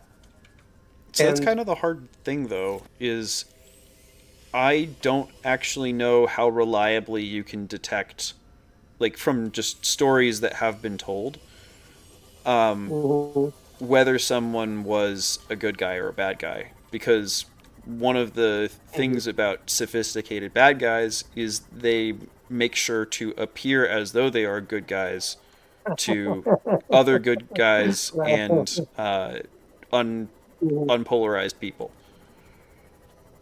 Is that CIA CIA is bad or guys, in like my opinion. Like all bad guys. All bad guys. NSA or whoever those? Well, no, no, no. I'm just well. Here's the thing. Okay, so but here's my problem with this Mm-hmm. because like I know CIA ran cocaine. Yep. I know. You know what I mean? That's like it's not even No, it's not special. It's like controversial to say movies that. about it. Yeah. So, but yeah, exactly. So, but you can't not have them because it's I like don't think it's that you a can't sword, not a have them. shield. It's I think that they will always like you will always have something like the CIA crop up just by the nature of how things work. And that's what I mean. That's what I mean. Yes, that's what I'm getting at. Is okay. So, unless you have an AI bot army or just a singularity that takes over the world and we all become, you know, we all have a common enemy, which is everything's silicon, and then we try to overtake it. We launch the missiles first, we scorch the earth, and then Skynet wakes up and boom, here we are. Are you Saracana? Are you Saracana? Mm-hmm. But um, with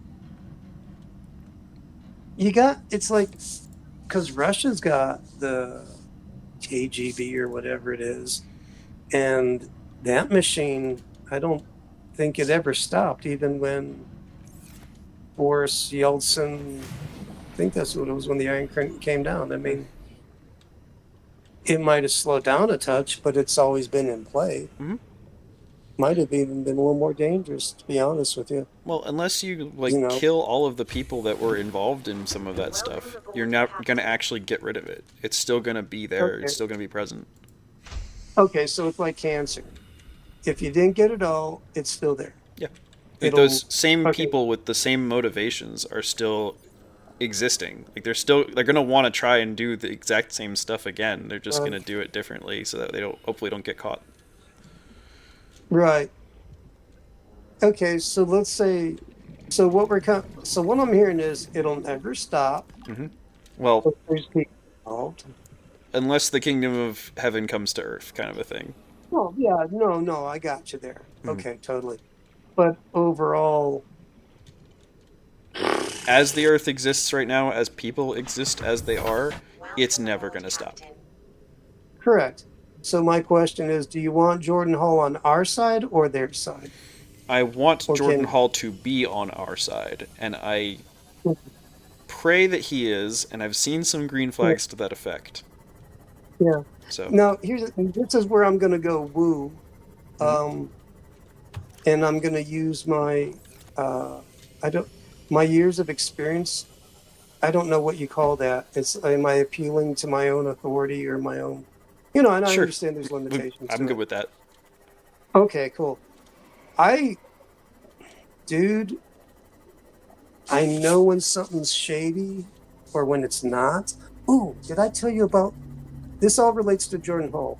Okay. Did you know that there was a significant healing at the Midwestuary?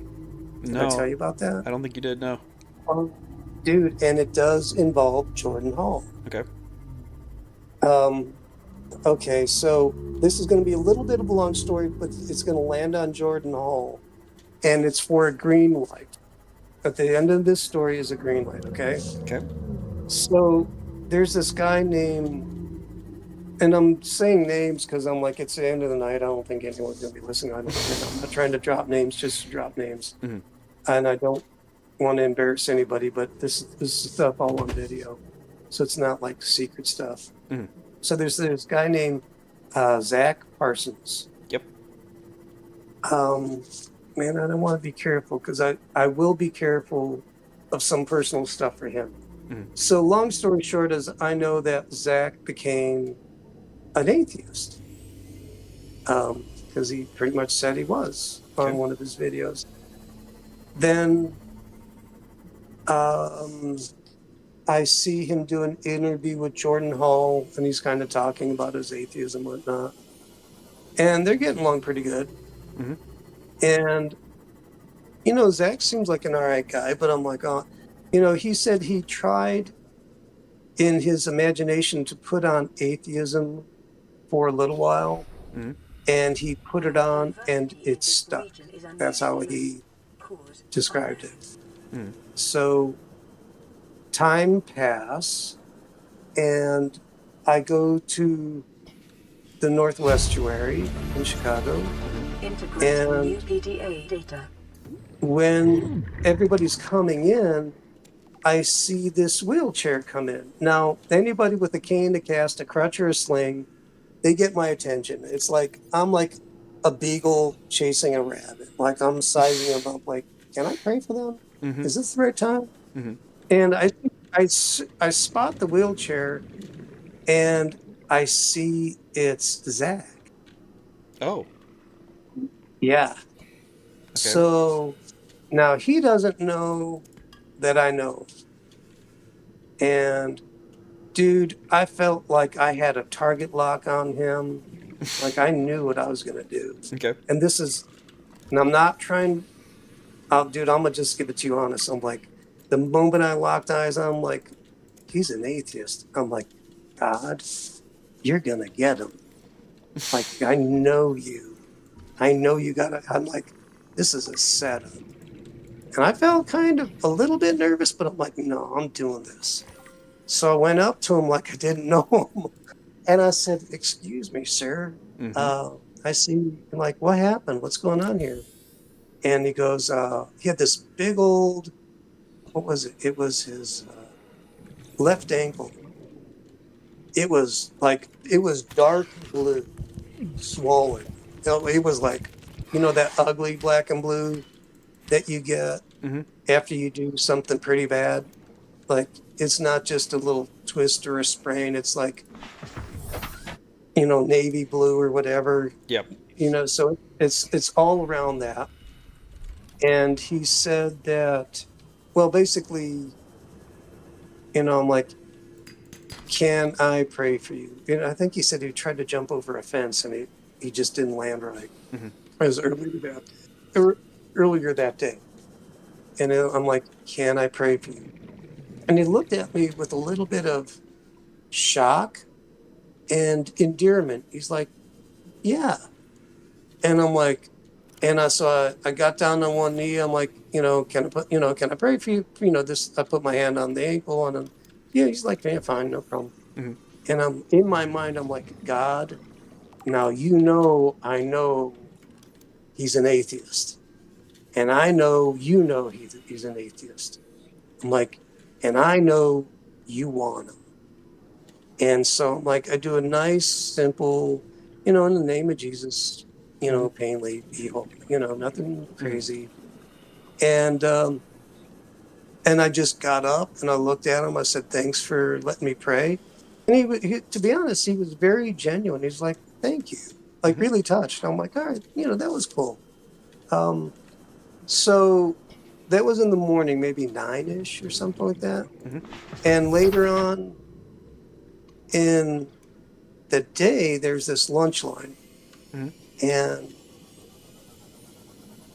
I see this head popping up above, head and shoulders above everybody. Zach's a tall guy. And I'm looking, I'm like, wait a second, that's Zach. Like, what's up with that? And so I lock eyes on him, like, I give him that look like, what are you doing standing up there, tall guy? And so I start walking up to him and he starts grinning. And it was like one of them grins, like, like, like a good grin. And then I start grinning. I look at him and I'm like, dude, what's going on here? Why are you standing? And he just smiles at me and he's got, like, he had no socks and shoes on before. It was just swollen ankle. Yep. Swollen ankle. He had his socks and shoes on, smiling, and he goes, I feel like stamping my foot just to test it. I'm like, no, don't. I'm like, what happened? He goes, well, he just starts smiling. And I'm like, we got to go outside and talk. And what happened is, long story short, in a few hours, God healed him. Like, healed. Not just kind of, sort of, but like just, and I think, and I will say that God touched his heart, because what I didn't know is that in between the time of the video that I'd seen with him, he had gone to an Orthodox church just for just for Easter or something like that. And he was looking at the stained glass window and he goes, it was like I was having he was sober. He goes, it was like I was having a drug experience. And he said, I think he said he saw the stained glass move and talk to him, like Jesus talked to him. And like, yeah, it was one of those +10 moments where atheism has left the building. And so that had happened a little bit before I had prayed for him, like this a few months before this encounter. And so this was his second encounter. And to make a long story, or a personal story private, I'll keep this private to him. I just looked at him and said, God don't heal people he don't like. And then at that point, he's like, I just need to go call my wife. And I'm like, okay, that's one of the best answers I've ever heard. So now, that's a good day and that's a good moment. I'm pretty happy for him. I'm like, yay, God. And so now later that day, or maybe it was the next day, I see Jordan. Now I met Jordan maybe the first moment. I just fanboyed him. I'm like, hey, Jordan Hall, I'm Ron Copperman. And I just want to say I've seen your videos and I was happy that you got saved. And he actually had like a shocked look on his face, and he said, thank you. But it wasn't shocked bad. It was like, well, thank you. Like, all right, cool. So I think it was the last day of the conference that I saw Jordan again. And it was just a social, like he was sitting, he was or standing in the lobby Mhm. of this church by himself. And I was still buzzed from the Zach thing. Mhm. And I go past Jordan. I'm like, "Hey man, how's it going?" He's like, "Oh, good. You know, how you doing?" I'm like, and I couldn't contain myself because I was like, "All right, I'm gonna throw him some woo, and he's either think I'm, tinfoiled headed or Mhm.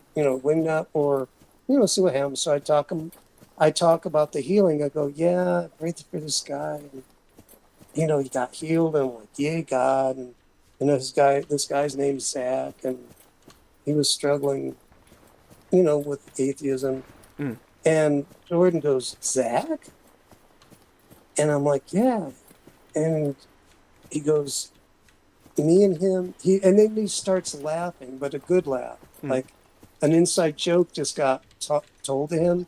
He Mhm. goes, "Yeah, me and Zach pray every Friday, or would they fast every Friday together? And like they're buddies."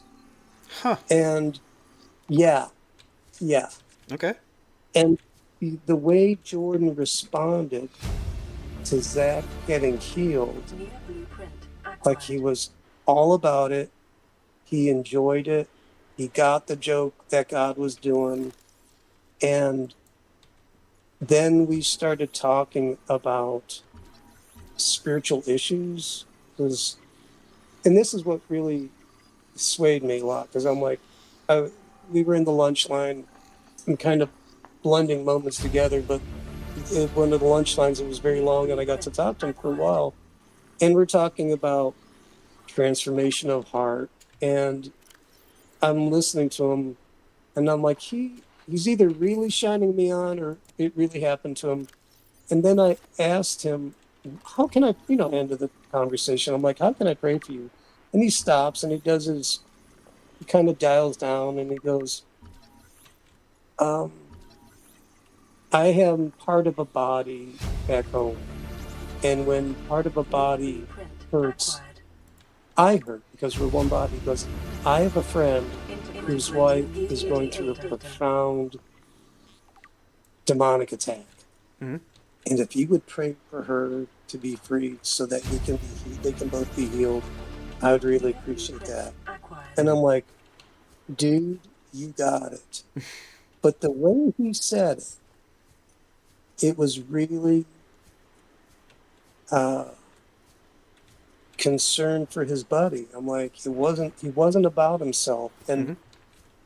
I, and his responses to some of the spiritual stuff I was talking about and his interactions, man, I don't think you can fake it around me. Man, I Mhm. hope that doesn't sound pompous or arrogant and maybe I can be fooled. You know what I mean? Mhm. Like the Apostle Paul was fooled. I'll just say, if I have to bet yes or no on him, I'm like, "Yeah, dude, I'm in." Because, New so blueprint that's my long acquired. story to explain why I am, no matter who he is. Like, I Mhm. know I know he's an agent. Fine, New whatever. blueprint Agents acquired. get saved. Why not? Well, and that's yeah. Like the question is his conversion genuine? Is he someone who I was an I agent and think has so. been saved? Yeah, I think my opinion is yes. Mhm. And I think I can go with, my example would be the Apostle Paul. If ever there was an agent, it'd been Paul. Like Mhm. Paul didn't want Jesus. Paul hated Jesus. Paul thought Jesus was Satan. Mhm. Just a heresy worthy of death. And Jesus is like, "Hey, bud, you want to get up off the ground?" And Paul had to say, "Who are you?" And then it's like, "Hey, it's me, Jesus. Let's roll." So, New and blueprint no, but acquired. Paul did say he got fooled by people. Mhm. So I won't say I can't be fooled, but if I have to say yes or no on this dude, no, I don't want to even I don't like using these words right now. I would have to, I New would blueprint have to acquired. defend Jordan Hall. And I think the best example of a person my position is there was a guy named Barnabas Mhm. who was for a while Paul's buddy. And I think he was one of those guys that goes, listen, yeah, he used to kill people, but I think this guy's okay. Mhm. It it's it's almost like a Goodfellas mafia moment. Mhm. Like, I'm vouching for this guy. And then if I'm wrong, I get burned. I'll get burned bad. Maybe, but I've seen other drug dealers get saved. I was a mess. Dude, I was a hot mess, and I got it. I haven't been perfect, but I'm better, and I refuse to quit. Now, there's other people who got saved with me who have profoundly disappointed me, but that's my fault for being disappointed because they still have had to deal with the consequences of their actions, and it doesn't mean they're cut off. Mhm. If Jordan Hall screws up and he's with God, he'll have to deal with the consequences of his actions. Mhm. But I'm saying I think he's with God. Mhm. And I wouldn't, if he wasn't, I wouldn't be telling you this because I wouldn't want to put you or anybody else in harm's way. Mhm. Which, I'm like, I know. yeah, I take, this is, and I tell you what, who is a good, I think, a BS detector? PBK. I think, I don't trust his you know, I don't trust his BS detector. oh, really? Really? Nope. Oh, okay. I could be wrong. All right. My bad. I I like PBK. I met him I in person, I like him too. but I don't okay. trust his All BS right. detector. All right. All right. All right. Listen. All right. My bad. I think, and I'll tell you what does tell who someone Mhm. is when you spend time with them. Yes. I think, I think,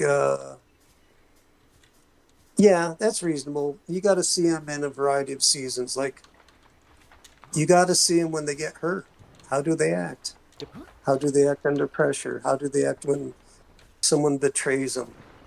Um, dude, anyone can be a good guy when it's okay. It's your character will show once hell break. Once you stub your toe or someone else stubs your toe for you. That's when someone betrays you, hurts you. So Yep. Well, not even I necessarily intentionally. Like yeah. if they. No, actually, I'll actually let me put it this way: when Mhm. they intentionally hurt you. Now that, and I'm not Mhm. thrilled by this, but I'm really seeing it's the accidental ones. You can get an indication on someone, but it's really when someone hurts someone else and you see, and they do it on purpose, Mhm. and maybe even enjoy it, or you know what I mean, like they're Mhm. just being evil about it. How do they act? And I really hate that, but that will be a very good indicator of who they are. Mhm. Um, I don't know.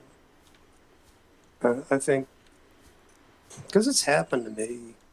It's like, are you going to push the red shiny button or not? Mhm. Especially have an opportunity to, and no, and you can get away with it, Yep. and you say no. Yeah, I,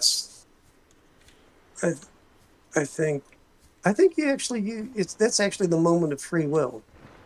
And How so? are you willing to say, what's that? Like you have the opportunity to get vengeance, and do you choose Yeah. not to? Is that what you're saying? Yep. Yeah. And show mercy, Mm. even though they're innocent or guilty. Mm-hmm. Um, it's, oh God, I, okay. And I'll tell you why this is my work experience in this area.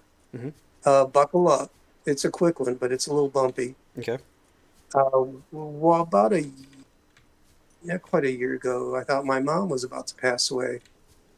And during that time, one of my family members was attacking me in text with identity politics Mm. and would not let me have any peace Mm. as I was sitting next to my mom's bed, thinking she might just pass away.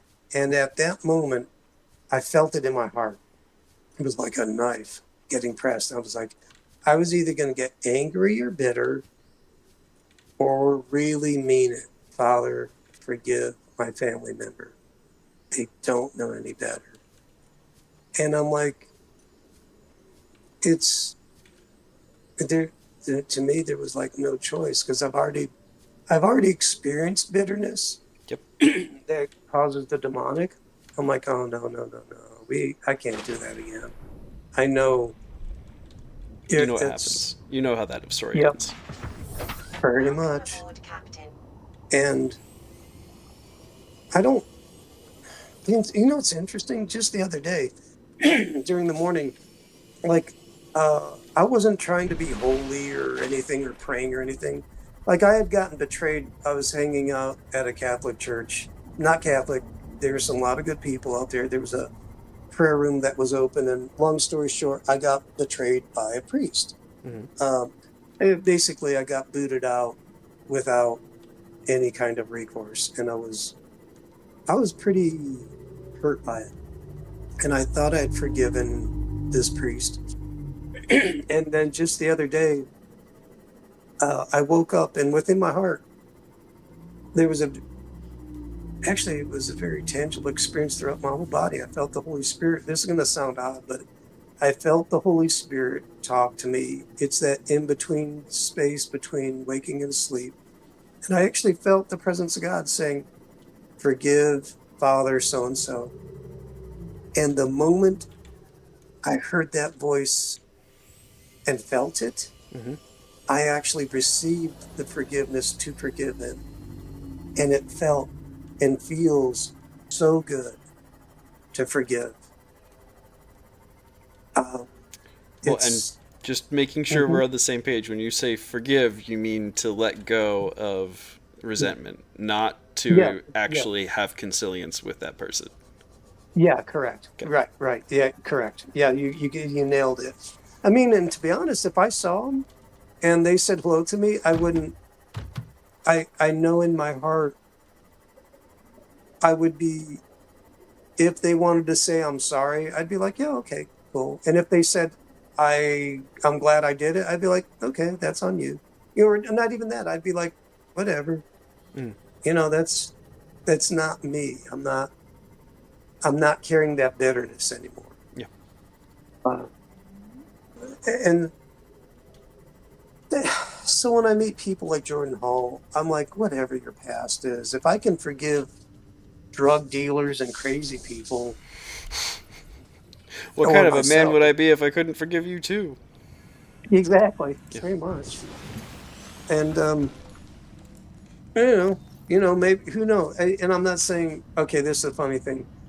And Paul wrote 2/3 of the New Testament, and he was bat crap crazy before he met Jesus. So maybe, yeah, seriously, he was a killer. He Mm-hmm. liked it. Mm-hmm. So maybe God will use that brain of Jordan Hall's. Um, he'll use it, but to the glory. And God, I don't even like saying it like this, to the glory of God, because it sounds so hokey. But he will. I think you understand what I'm saying. Is instead of focusing. No, I want to say this really correctly. He's got a great mind. Use it for the body of Christ, Mm. not for the world. Mm-hmm. That would be a pretty good day, Yep. or at least a better one. Yeah. All right, so I guess I am a unreason or I don't want to I don't want to joke about that and say I'm an I'm unrealistically optimistic. You know, I like sarcasm, No, I mean but I I think it's a really realistic optimism. It's just one of those like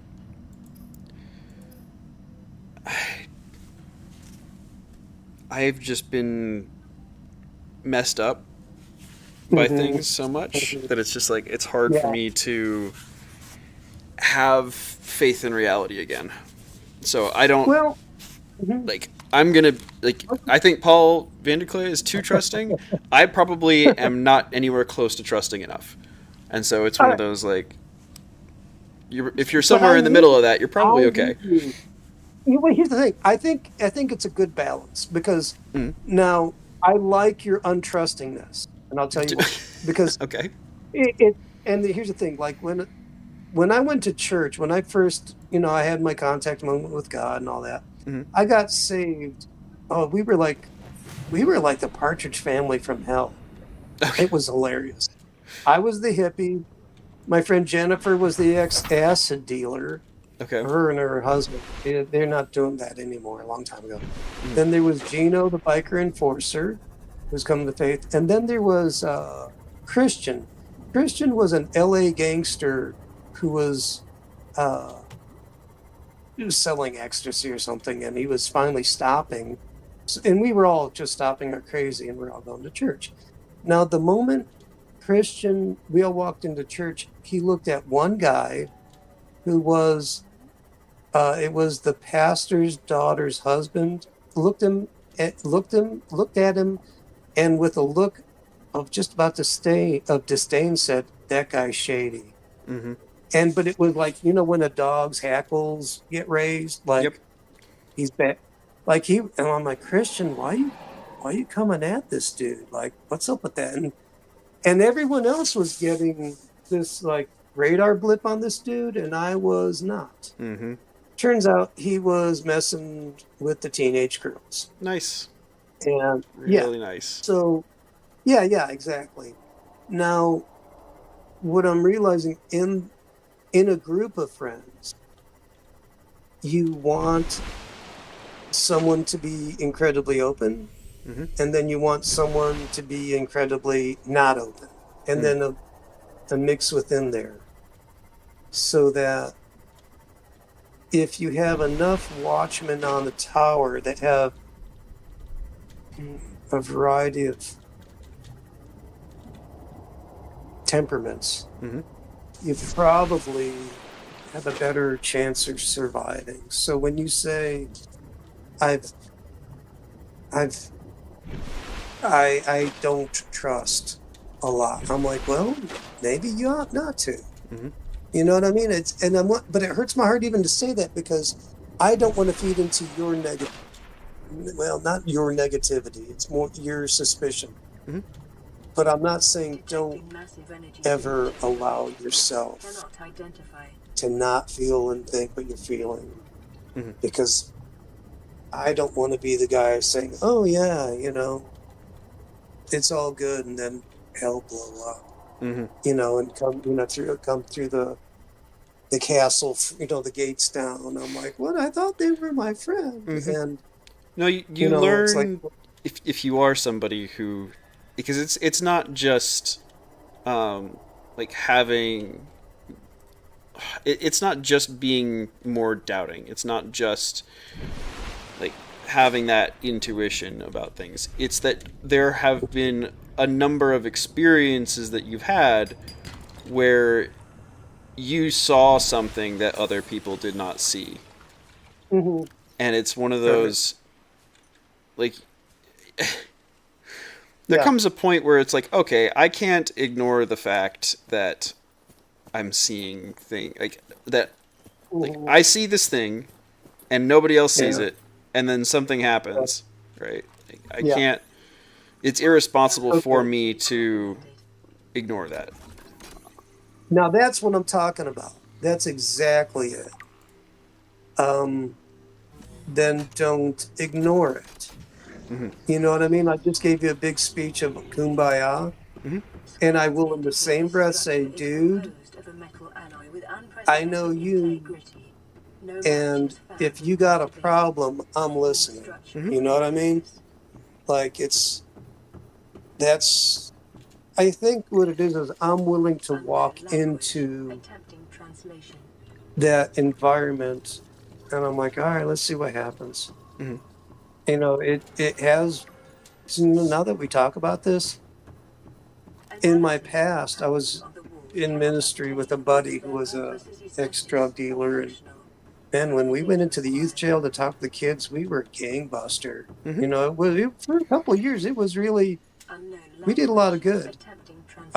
Um, he fell back into some bad habits, and it I ignored Lowest probability of the warning intimacy with this signs facility. Mm. and the While promptings from accessing the God, control room in the lower section.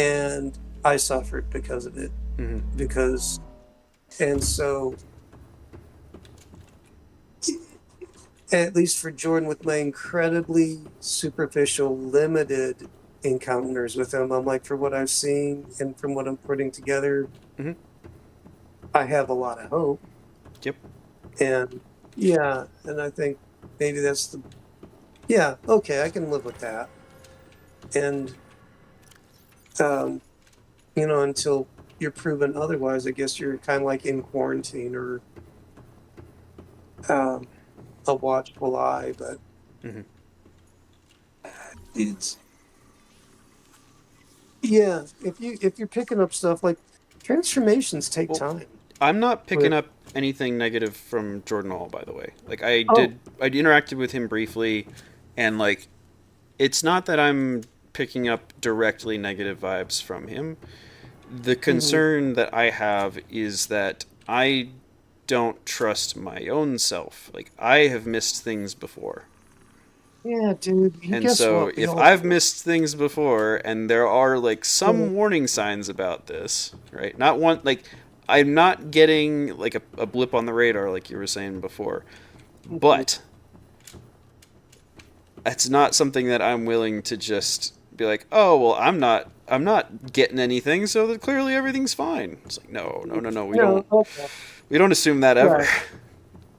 No, I'll give you that. I think no, I do understand that. I think why am I so why am I so pro Jarno? Maybe because I just like the way he thinks and relates to some things of the Bible. Hmm. Because I'm hoping that there's some insights that he can give to the body Hmm.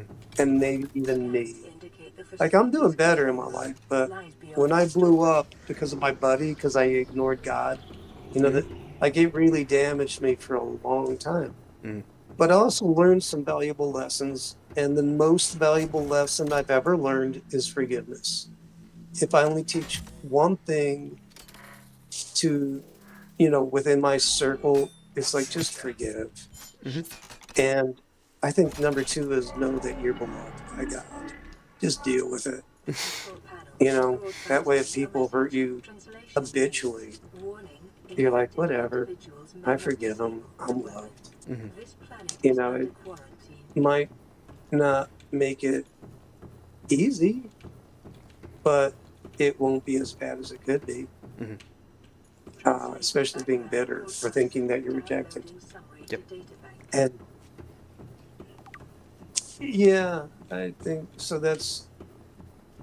I don't know why I'm thinking so highly of him, but I think I'm just analyzing myself like, okay, I'm looking for the super magic bullet to get me out of through the woods that I'm traveling. Hmm. And I'm thinking that if I can get to some of the smart people, even if they don't understand the woo, that I'll hear something that will click in my brain that will help me catapult back to where I've been. Hmm. And maybe that ain't happening. Hmm. And at this point in my life, I'm like, okay, so if I'm taking the long walk through the woods, am I enjoying the people I am around? Am I being beneficial to the community? Hmm. Am I teaching what I know? And what is there for me to learn? And I, from this community, that is a deficit in me. Because if I'm here, maybe there's something like either a blind spot or a deficit in the way I'm thinking, or probably thinking, Hmm. in my lack of critical thinking. If I could deal with that. Then when I do see something sketchy, I don't deny it. I don't hide from it. Or if someone who I've known for a while says, no, I see a problem, I don't ignore them either. Oh, And I just go, okay, I don't see it, but you do. hmm. Fine. Let's roll. Let me just real No. quick, like the thing that just bugs me about Jordan Hall is the fact that he's constantly speaking in TED Talk voice and he never turns it off. That's autism. Kind of, Uh, but yeah, it's no, also just one of yeah, those like okay. that there's like a particular way of speaking that makes what you're saying sound profound inherently. Uh-huh. And you can say a Okay. lot of nonsense using that tone, and there are going to be a lot of people that eat it up. And That the maybe that's me. what's that? Maybe that's me. No, no, you don't. You're not doing it. Okay. Um, Okay. Okay. but Jordan Hall has it, and he never turns it off. And like the sense that I get from it is that he got trained into doing that, and then just but didn't like it's stuck on. Like it's not that he's Mm-hmm. trying to be falsely profound. It's that Mm-hmm. he learned to do it and then didn't figure out how to turn it back off again, or didn't realize that there's other Okay. modes of like You're right. so. Other mode. Period. Yeah. No. Okay. I'll give you that. Okay. So let's say you're right. I can actually work with that because there's a fancy church word called I think called sanctification, Mm-hmm. which means basically getting your blank together over time. Mm-hmm. And like when it's a personality change basically when God uh, will in time deal with your personality, Mm-hmm. and but it's not by an anvil and hammer. It's usually more like pottery, where like soak this thing and work it slow. Mm-hmm. Um, but it's not to say he doesn't need to be changed in that way. And I've really thought about that, but yeah, you might be right. Um, and what I meant by maybe it's me is maybe I'm the one taking everything he says hook, line, and sinker. Emergency. Well, You I don't know, know when if it's you specifically, Error but I contains know emergency. the effect that that voice tends to have on other people. And so, Mhm. like, even if you aren't necessarily, it's one of those, like, oh, I know how this goes. I know that because he's using that voice, there's a significant portion of the population. I don't know if it's like hypnosis susceptibility or what it exactly is tied to, but there is a significant portion of the population who is going to hear him speaking in that way, and they are going Yeah, to eat up every word that he says. And he's not even, like I said, necessarily even meaning for that to be the case. He just yeah, learned to speak that way. But, right. and this is the important part, that doesn't mean that it's going to stop people from having that relationship with him, from having that sort of a parasocial bond Hmm. with him. And that's what I'm Right. concerned about. All right. No, I'll give you that because I've seen that. I knew this one girl. Well, I forget her name. I'm glad I forgot it. She came out of New Age and she was like what do they call it? A life coach, Oh which gosh. is just a Yep. way. Oh, yeah, yeah, yeah, yeah. So she gets saved.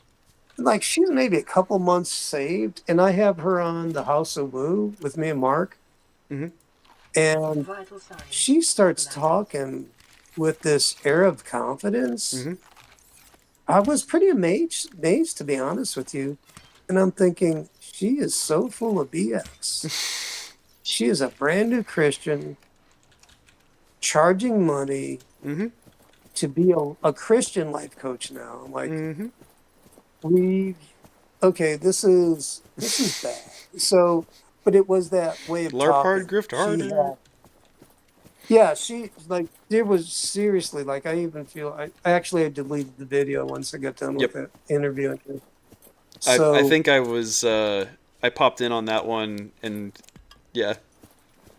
Oh, really? So Yep. you know who I'm talking about? Yep. I Remember Oh the remember. yeah, dude. materials you gather provide Okay. Yeah, properties of the I felt a little all-powerful unclean on corporation, that one, to be honest Hmm. with often you. liable to reimburse the Um, full market so price. if that is The that the captain voice? stands I didn't Because get eternally it uncredited. from her, but also mine doesn't seem to work over internet for some reason. Like I have to be in person with the okay. person in order to like get Oh, a okay. vibe from them as a general rule. Okay. Oh, all right, right, right, right. Okay, that's pretty reasonable. Um, yeah. All right, but just the way you're saying it, it's so I'm wondering who else has been coming over the wall, so to speak. Um, you As far got as pagan agent, pagan and or agent, or because there's Martin Shaw, who I mm, like. He's ortho now. Paul Kingsnorth, ortho. Jordan Hall. Um, I, I, boy, I tell you what, I'm opening a can of worms on this. I was gonna mention a name, but that was at the conference. But in my theology, how do I put this correctly without sounding too mean? Some people, I think, are Welcome trying aboard, to be Captain. very open and inclusive mm-hmm, and are going to run amok. mm-hmm, So, all right, mm-hmm. just okay, all right. So, okay, so now I have questions for you about me. Okay. So I am the woo. How, like, I've been praying some for the conference, and Real there's quick, been I some just want to good. acknowledge Brian's comment, if you don't mind. Yeah, go for it. Yeah, Let me see it. yeah. The fact that Jordan Hall is wriggling around in the muck with us dirty TLCers is definitely a positive indicator, um, Yeah, especially relative to Peugeot and Vervaeke, who seem to want to keep themselves above the riffraff. that is, I, yeah. Like, and don't get me wrong, they have very good reasons to. I'm not trying to suggest that they shouldn't do that. I think that there's good reasons for them to do so, but yeah. And Um, then this is Subnautica, what's what's Subnautica? the game that I'm playing right now. Ah, Subnautica. okay. Yeah, Oh, Subnautica. yeah, Sorry. yeah, yeah. Like submarine. Um, I think okay. Gosh, I'll tell you what. I'm not. I don't hate the church. That's pretty cool. Um, it's not going to leave me nightmares. But I think part of my man, I got to be honest. Part of why I like the TLC and Jordan Hall and Martin Shaw and blah blah blah blah blah, so many people Mm-hmm. is when I go to church. Yeah, I know there's healing and there's miracles and there's. I want to get better at the prophetic for sure, Mm-hmm. but it's having the conversations, at least for me, that I'm craving. And it's not just estuary stuff. Like I hate politics as a whole, like what's going on. Mm-hmm. I'm getting tired of that. But it's more so if I were to lock horns with Jordan Hall and talk about prophecy, healing, or deliverance, Mm-hmm. I think, or Martin Shaw, I think they can bring different aspects or facets of Christianity that I might incredibly enjoy on a spiritual level. Mm-hmm. That not only might help me navigate the woods that I'm in, but also maybe help me be better for the people I'm around. Yes. And I think that's, to be honest, my hope of hopes. Yeah. Uh, and, Welcome aboard, Mm-hmm. Captain. you know, God's helped me a lot. I mean, I, I think I told, well, he's helped me in a way that it was incredibly surprising, that it's been difficult to process. Mm-hmm. Not in a bad way, just confusing. Uh, like seeing a burning bush. Like, what? Um, and TLC really has been a better place for me to analyze it than, and not just to analyze it, to dissect it, Mm-hmm. but to really share what happened to me and go, what do you make of this? Like, not to dissect it, but to maybe discern it better, Okay. and not like discern it as in good and bad, because I know it's good. It's just like, it's almost when, I wish I could explain it better. Is this even making sense? I think so. It may Okay. be prudent It's to like when you separate have work and a leisure real spaces to maximize productivity. good Treat this space as mystical your home, encounter. but never forget that it is not. I'm like, dude, I've had stuff happen to me a little while ago that I can't figure out. But all I know is, if there's a coin that's good or bad, it's absolutely good. But after that, it's like, I think it's God cracking up at me. Mm-hmm. Like, he's like, here you go, tough guy.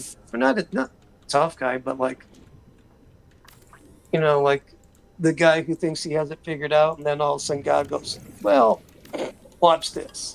About Here's that. some. Yeah, exactly. And it's happened to me, and it may, it changes you. I think it's Mm-hmm. going to, and it changes the people I get to be around. I think Luke Thompson had Emergency power uh, only. a good encounter I Oxygen can share that production kind of expresses offline. what's going on. Is Luke went from like a hometown church where he was at for most of his life to being Orthodox. But when he did that, he had to leave his hometown church. Mm-hmm. And I'm kind of heading towards something like that. Maybe not mandatory by God, but I feel like theologically they're just, on the outside, I'm not going to change, and I'm not going to preach any kind of different gospel. But something's happened to me that seems more Catholic slash ortho, Mm-hmm. though I have no desire. I've refused to be any of those. So if anything, it would be more like the old um, Lutheran, Anglican, not crazy on either of those guys, Mm-hmm. but more um, traditional. Did I tell you? Because like, we're late enough in the game where I don't care. I told you about that dream where I got helped, right? Yeah. I think Or so. yeah. It's been a minute. Okay. Yeah. Yeah. Well, basically, in a nutshell, someone from the other side, the home team, Mm-hmm. in a dream helped me, like Oh yeah, yeah, yeah, radically. yeah, yeah, Like yeah, it yeah, was. It yeah. was. I know what you're talking about now. Yep, yep. Yeah. Bacterial Okay. levels Yeah. in the Yeah. water. See, no Performing a one in the self-scan is Protestant advised. world, Pentecostal Protestant, has a grid for it. Nope. And so I'm like, and that's where the TLC, Jordan Hall, you, Mm-hmm. Jonathan Pajot, like, I'm talking to people because I'm like, okay, I just got saved by, like, I was blind, but now I can see. I don't know who that was. Mm-hmm. All I heard him do is spit a little bit, rub some dirt in my eyes, Mm-hmm. and, don't really know what's going on other than I can see. And if I can know who that was, I wouldn't really mind Mm-hmm. thanking them or hanging out with them. Mm-hmm. So that's where I'm at. And that's, I'm very comfortable with it, knowing that it's good. And even I'm getting better at describing it, because it was so, I was in a very dark part of the woods that was painful. Mm-hmm.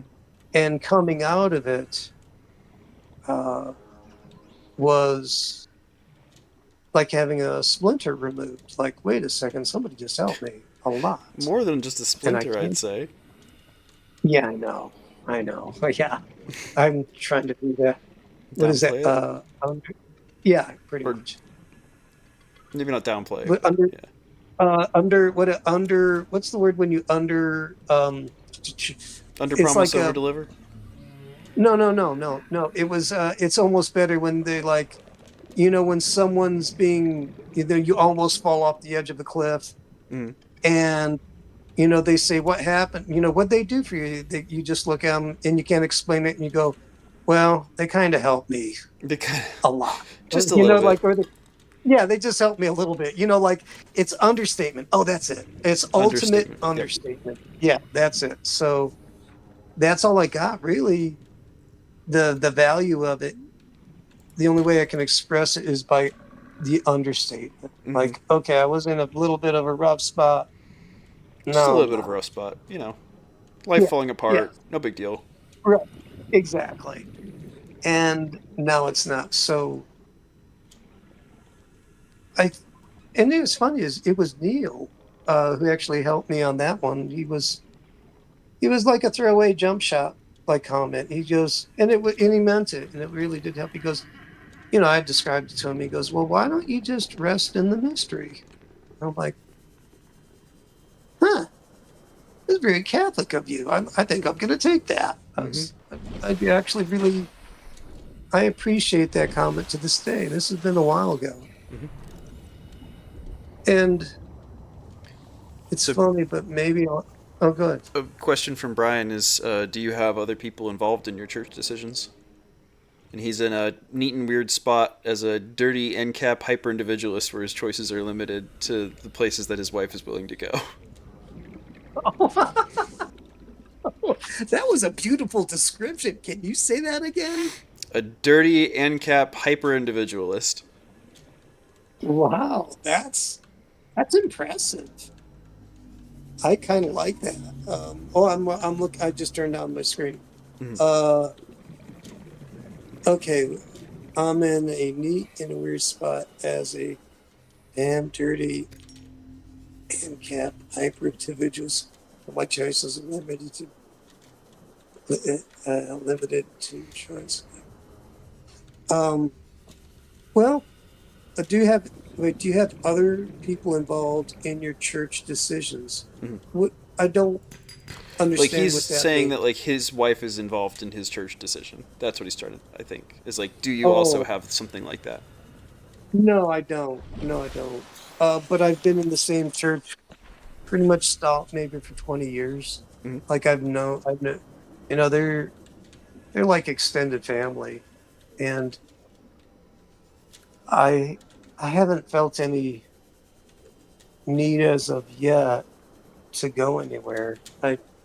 Well, this is funny. The thing is, in the dream, the girl that helped me, Mm-hmm. one of the impressions I got from this in the dream was just be quiet.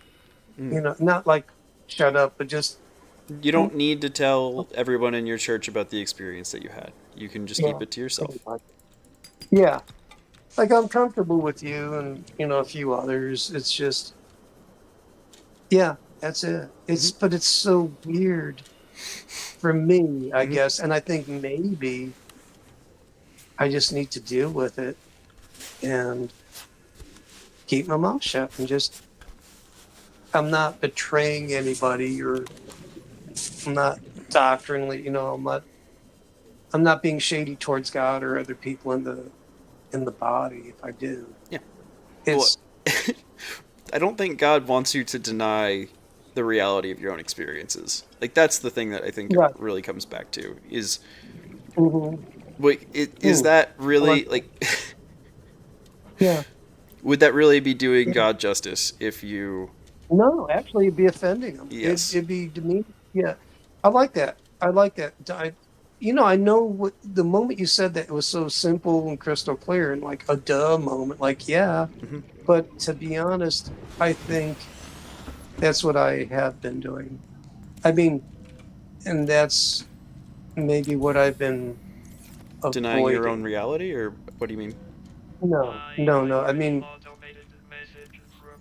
in so, maybe not to myself, but to others, and I don't know at what point at this point in my life, it's not like if I don't tell people I'm cool with Jesus, I'm denying him. It's nothing like that. It's not a salvation issue. Signal It's location more like uploaded to PDA. what issues I now realize is that heaven and earth are a lot more uh, there's a lot more communication going on, and I'm wondering how many players are involved in this Mm-hmm. game between us and heaven.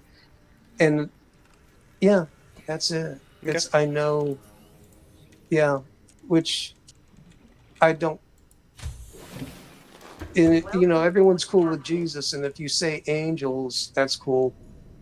Um, but there's when you start talking maybe saints or something, because I don't know Mm-hmm. who this was, but I have some hunches, and I've gone to like I don't know, like five different priests, like four Catholic and one Lutheran, and all of them are saying the same thing. They're like, "Yeah, that's so and so," and I'm like, "No, if I say that at church, Mm-hmm. I'll get, Get the boot. that's yeah, pretty much." And I couldn't blame them. And there's a few people in my church, they wouldn't care one way or another. They're Mm-hmm. like, whatever, I've known them. They might not understand, and I wouldn't push it, but they know who I am and Yeah. how I've changed. So they're like, whatever. And it's funny enough, now that I mention it, it seems like within the Protestant world, if you in a safe space, a lot of them will say they have met, quote unquote saints, or at least some from the other side Mm. that's on Team Jesus. Interesting. It's, oh, yeah. Yeah, I'm opening a can. You're diming your fellow Protestants out, Ron. I know. But it's not what I've found out from my Lutheran buddy. He's a priest, Mm-hmm. that the Lutherans, Protestants are cool with that. That Okay. it's not, it's more, it'd be somewhat Catholic sounding and not just hardcore Protestant. I'll be honest, the more I'm around Protestants and hearing what they believed, I'm like, dudes, you guys are ate up. Like, Intake recommended. you're just wrong in some ways. Mm-hmm. But the Pentecostals, because that's the church I go to, it's non-denominational, ex-Pentecostal. Mm-hmm. They do pretty good on the power stuff, like miracles, signs, and wonders, blah blah blah, Mm-hmm. which is and prophetic at times. But the foundations of scriptures, I'm like, you guys might want to rent a theologian for a while, because I'm Just check your work real quick. Just ask somebody else for a little help and just make sure we're good. right. But it's such a frame breaker. I mean, it's just.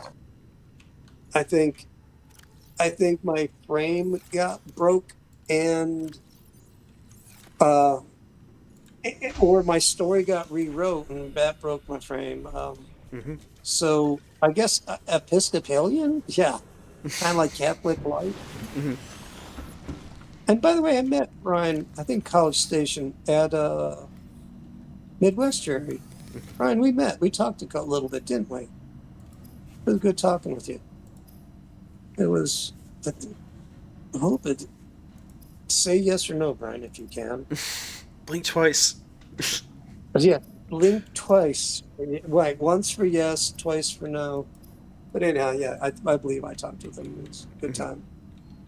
So, huh, we've gone we've gone down a long, and this is it's interesting because it does remind me of your story. Mm-hmm. Of just walking things out and figuring them out as you go. Um,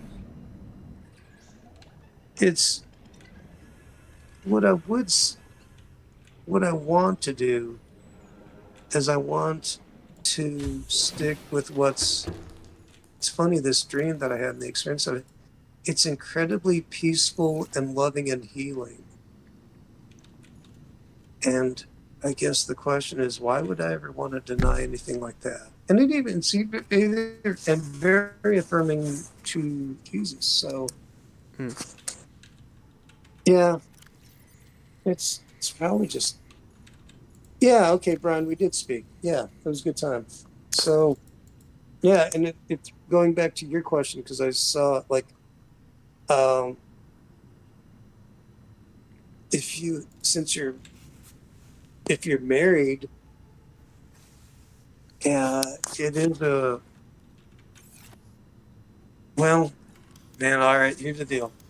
Oh boy. Well, I'm just gonna do it. Ron's gonna get himself in The trouble today. Let's go. you know, that's good. Yeah, this is the part of the show that should be interesting. As the guy of the family, you are the spiritual leader of the household, and the wife is to follow. I'm not saying that you don't talk. And you should tell her And the, that in those words. oh boy, is it? Am I just, how come the moment I said it, I felt like like a big chunk of C4 just went, like this is what you don't do with I explosives. But mean, I anyhow, think you're fine with it. I just enjoy like I know I let me just feel how can I something. make this worse for him? Yeah, exactly. Well, okay. So the man is the head of the household, and his okay. This is where Adam screwed up. Like I don't know. I don't. I don't blame Eve for the fall. I think I get. And before I go down that road, Come on, Ron. Eve, Emergencies. evil. Starvation threats. Clearly God's trying oh to tell you Evacuate something. and take no, immediately. no, I yeah, right. Jeez, oh Pete. If Adam and Eve had been Cajun, we wouldn't have problems today. They would have ate the snake and left the apple alone, They would and we wouldn't have. they would have ate the snake. Oh, I love that. Cue the banjos. As I go. That's it. Etwa. Yeah. We're having snake tonight. Oh my goodness. So yeah, I mean, if it, I think, I think I remember your first name, but I'll leave it up there as College Station. I mean, it's part of his Yeah. username. Oh, dude, not looking at it. All right. So, yeah, agent formerly known as Brian. But yeah, I mean, talk to your wife if you're. It's a lot easier said than done, Mm-hmm. maybe. But if you're feeling compelled to change, like pray first a lot. Mm-hmm. Ask God to help. What else is there? Oh, they Pray also got together with together your wife. when he had not yet been dunked, and so he feels a little weird driving the bus. That's definitely understandable.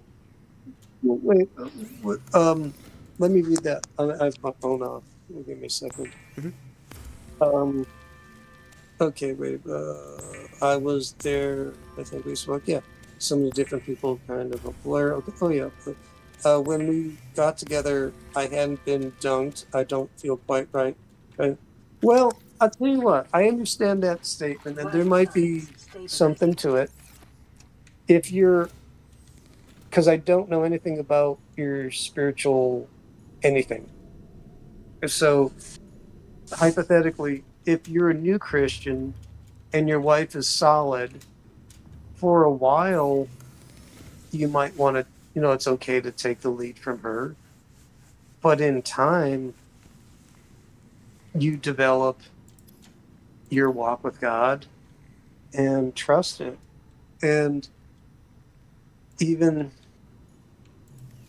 I don't know why you would want to change places, but I think talking with your wife is always a good thing. You pray about it and then talk about it and then pray about it more and pray together Mhm. about it. Well, I feel very comfortable saying that. not talking about it is definitely worse. So, at Yeah. least Oh, dude. try Yeah. to talk about it, Yeah. Yeah. It's, even if it's yeah. hard, because it can very much get Yeah. hard. Yeah. I mean, um, so, okay. So we do consensus and I do better in a place where I to make better. Um, yeah, it's he's being baptized is not it does not disqualify you from making spiritual decisions. Um, spirit, I thought that was the thing to qualify you to make spiritual decisions. no, no, no, no, No? not at all. Okay. No. It's important, very, it's good, it's beneficial, it's true, and all that, but absolutely not. Okay. Um, now, uh, okay, how do I want to, for making spiritual decisions, if you're an adult and I go by scripture, New Testament first and then Old Testament, if some, for right and wrong. Mm. Um, and then, definitely being baptized when you get it, it's good. But once you start talking with God, once you do in your own mind and heart, you're like, okay, I'm on team Jesus. He will start talking with you. Uh, Spiritual decisions come through like almost like common sense. But it's common sense that's been uh, re well. It's like having a scope on a gun. You've been it your scope's been adjusted properly, or it is in process of being adjusted so that, or the alignment on your car, however you want to put it, Mm. uh, so that your alignment with whatever is true, good, and beautiful, and all that might be pretty good. So that if you want to make a spiritual decision, you're not going to be that far off.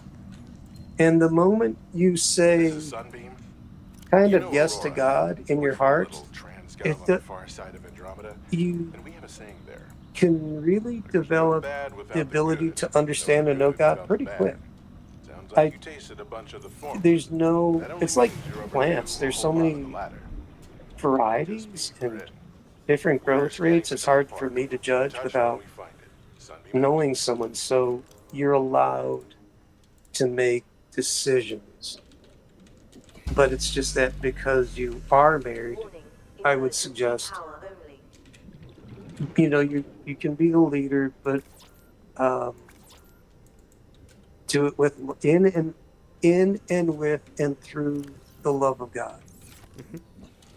Um, it's I think it's Second Corinthians where it talks about the gifts of the Spirit and how it describes love, and then you have the Beatitudes. If you're in and with love, and you're Seek fluid intake. listening to God with that heart, and then talking to your wife, your spouse in that way, Detecting um, sulfur like deposits I'm in not the married, local but I'm cave like, systems. all right, Sulfur guys. I is mean, an this is. essential component of the I'm represented. assuming it's difficult to talk to her about it. That's why you're saying it. And if that's the case, pray. Vital signs And stabilizing. I, after I don't know what to say other than if it's going to bug you, if something's bugging you, then at least you got to talk about it because your spirituality is one of the most important things in your life. Yep. So there, you know, so I'm guessing something's not right at the church you're at, and you might want to change, and you don't know how to talk to your wife about it, and you're concerned about doing it because you're brand new. So, I mean, it sounds like mm, he's actually kind of okay with it for now. oh, So, okay. yeah, it's not like a huge deal from the sound of it, but Oh, yeah, but okay. And then being baptized, shoot, get yourself baptized. You can dunk yourself in a pool of water. Seriously, I'm not trying to be heretical at all. I'm not being that you can do it in a bathtub. Um, it's significant, I but would really s- you can get. I would Mm, strongly advise living water if you can manage it. Yeah, I mean, whatever. I just, but I say do it as fast as you can. I'm not pushing you, like, but I'm saying don't let the feet, don't let the moss grow underneath your feet. Um, some people want their family around, and Hmm. I get that. Or they have certain, I know some churches have certain times of the year, which that I don't agree with. Hmm. I'm like, if you want to get baptized, I'm Now is as gonna. good a time as any. Also, Brian, chat link is there's a Discord link in the description. If you pop into my server, I will change your roles, and you can come in and say, "Howdy, howdy." Ooh, We would love to have you on. yeah, you got poured in. You got Horde like in a pouring. 2022. Yeah. Yeah, I'm I'm a I'm a dunker. Hmm. I'm in I'm Camp like, Dunk as well. Camp yeah, Full I'm Submersion. yeah, I will be very careful on people that I don't have relationship. Like I don't know Brian, so I want to be very polite and Hmm. cautious. I'm just saying, and also want to be honest to God. It's a weird fine line, but Hmm. um, yeah, I'm like I am the plunge kind of guy, so uh, seen it work too many times. So, but with that out the way, uh, I don't want to. Yeah, it's weird. Like my Catholic friends get poured on, and I I'm gonna have to chew on this for a while. Hmm. That's like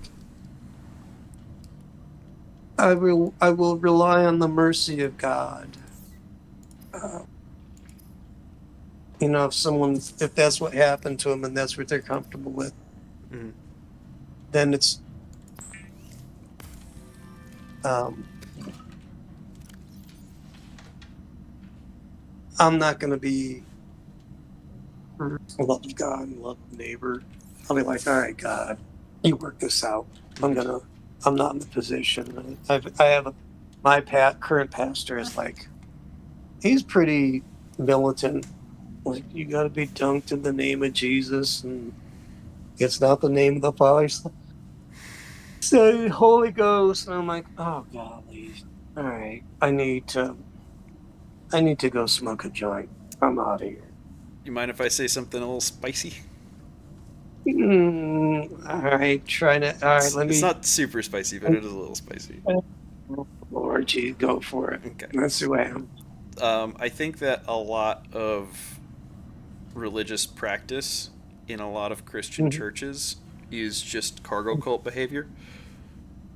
Cargo. Can you explain that word? Yep. Cargo cult. So during World War II, there were a whole bunch of supply Oh drops no, that no, were. no! I know that. Yes. Yeah. Okay, I remember. But go ahead. Go ahead. Yep. Finish it out for Yeah. the audience. Supply drops were coming in from the Americans because we needed to supply our own troops as they were going through the islands, and there were a lot of indigenous people that were seeing like, oh my gosh, there's all these supplies coming in because like the Americans wanted to not have problems with the local population, so they would just give them stuff. And once the war was over and they left, okay, let me go back to Discord. Once the war was over and they left, then we kind of ran into an issue where they wanted to continue getting the resources, and so what they ended up doing was making. I cannot do two things at once.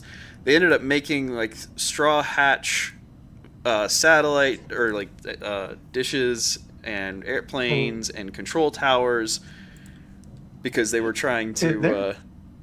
yeah, trying to summon back the magical flying machines with lots of food in them. Right, right, right. So what in Christianity is cargo culting? What is it baptism? Is it what? Well, first off, welcome, Brian. Yeah. I don't think baptism is per se, but I think that when you start having somebody who's like, oh, like this, that, and the other requirements for baptism to be legitimate, it's like, I don't know about at least half of that. Well, So okay, now I'm going to directly respond to that. Okay.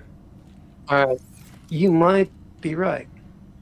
Now, this is me saying this very gently, Mhm. but because I've lived amongst many tribes and nations of in the Catholic world, Mhm. and I've seen God in all of them. I um I don't throw stones anymore, No. and I don't. But I am very cautious to get too loose with it. Yes. It's only with yeah. So Yep. No, I yeah. I actually like, even though it's like this might be a little cargo culty, at the same time I would strongly prefer for people to like retain their traditions and say no, like this is how it must be done, because I think that Yeah. there's something about the conviction that that is bringing to whatever the sacrament is, that Mhm, conviction mhm. is, I think, what really has the power. But I don't think that most people can get to that conviction without having a tradition that they're leaning on, um, if that makes sense. Yeah, yeah, no, actually, I like that. I like that quite a bit. My Uh, my uh, experience. So yeah, that's good. So, hi, Brian. my, yeah. So my decision to get forward was the church that I'm at. That's how they do it, and I was an atheist going to a church for a long time. The Church of Christ for like you got to get that. Um, but my kids got forward before I A reliable power source like is we a were at a critical different step church, towards self-sufficiency. and Consider keeping a there's a part of me that photojournal of thinks your like achievements to you know motivate you in it's times just of as easy. distress. Like we've got a river. We're between two rivers here. Like I could go to a river, and Mm-hmm. everyone says that. Um, but if I insisted on being dunked, then are my kids not baptized? Mm. And I can't. I like it, if pouring doesn't count, then my kids aren't baptized. Then I'm not willing to make a statement saying like it doesn't count unless. Yep. Also, your So I'm audio's a not little bit like off. Just heads up. I've Yeah, heard that. it, I'll switch to yeah. Like I can hear you, but it's a I little bit muffled, and so it's wah, just I wah. have to like Yeah, focus in on it. yeah, yeah. I'm gonna switch. yeah. I want to be careful of Y'all something hear as me better serious now? as this. Yep, that's better. Oh yeah. Yeah, Wow. Okay, yeah. cool. So, Oh, by the way, um, guys. It's 12 o'clock my time, Yeah, I was about to say, and Ron, you've been up a while. good night. oh, dude, it's been so much fun.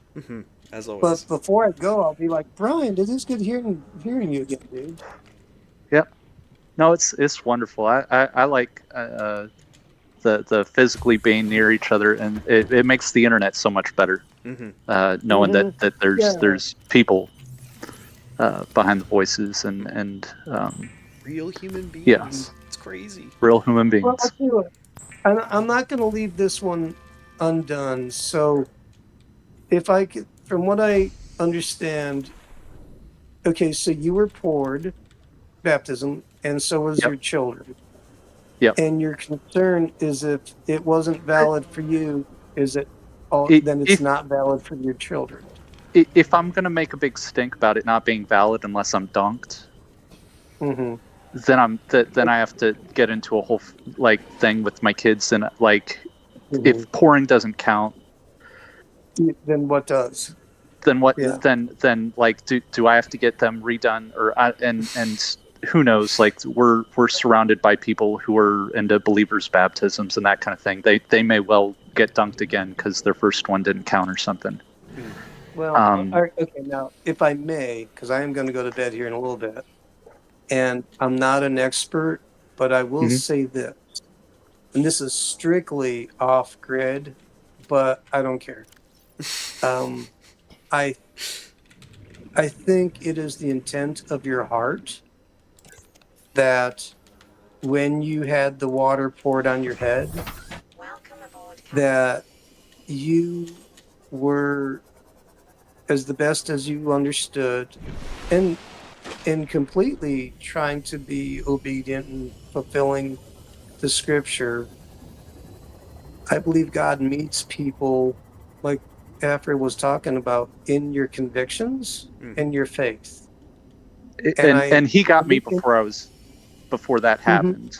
The like I like oh, the Catholic idea mhm, of the named sacraments are visible signs of the invisible grace. Mm-hmm. And I got mhm, snagged by that invisible grace mhm. before I even knew it. Um, Oh, okay, yeah, great. so Gotcha. I've I've I was chosen by Christ early on. Like Mhm. I'm starting to think the Calvinists have something. I don't know. I'm Right. like a Oh, yeah. universalist Calvinist or something. Yeah, yeah, I, I love it. Right. So, but listen, here's the thing. First off, I'm loving it. And just to let you know, I'm one of those not quite militant dunkers, but I take like God, and I will say this clearly: God spoke to me once. It was Acts 2:38. Repent, and be baptized for the remission of your sins, and you will receive the Holy Spirit. And I never, like I don't want to mess with God. Like I don't, yep. and so, but in your case, and I feel like because I'm searching out the heart of God as I speak to it with you, your baptism's valid. I do much prefer full dunking, Yep. but I won't deny someone who's acting in faith. And it's not like I ain't gonna try to disqualify someone because they didn't get their whole body soaked. Yeah. Um, so, And mhm, it, and if I'm if I'm disqualified or not, that is what it is. I'm still gonna do my best to work with them, and I don't know. I'm glad to be on the team, Mm-hmm. yeah, even if I haven't signed the right documents or whatever. Like I think with my own experiences because I was talking with it. Oh, you were listening. I've had I've had enough experiences now and been spiritually that are off the reservation that are good.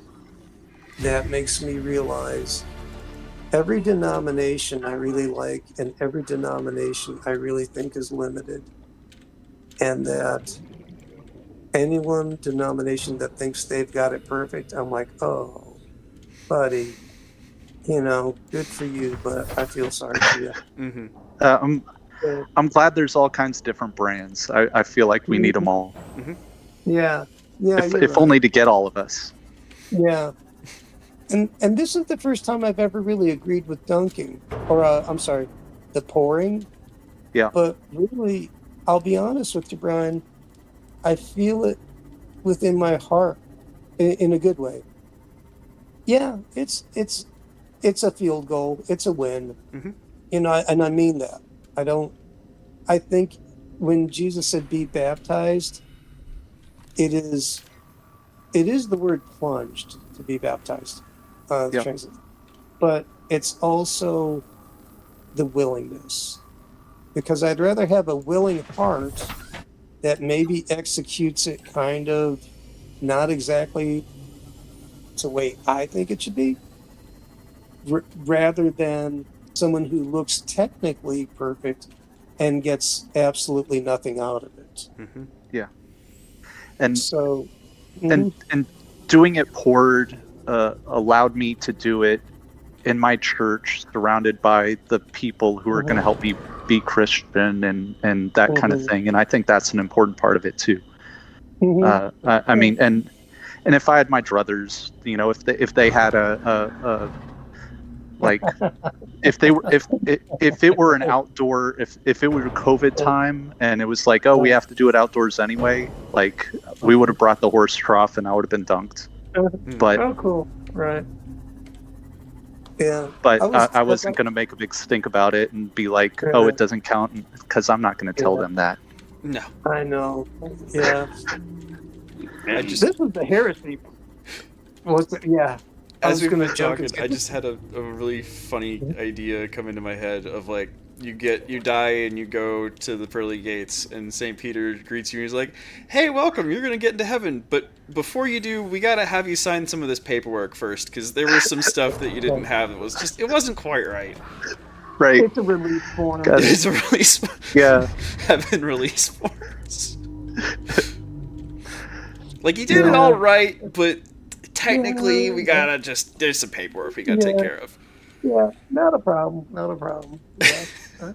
Fellas, this has been outstandingly enjoyable. God bless y'all. Yeah. I will catch you guys.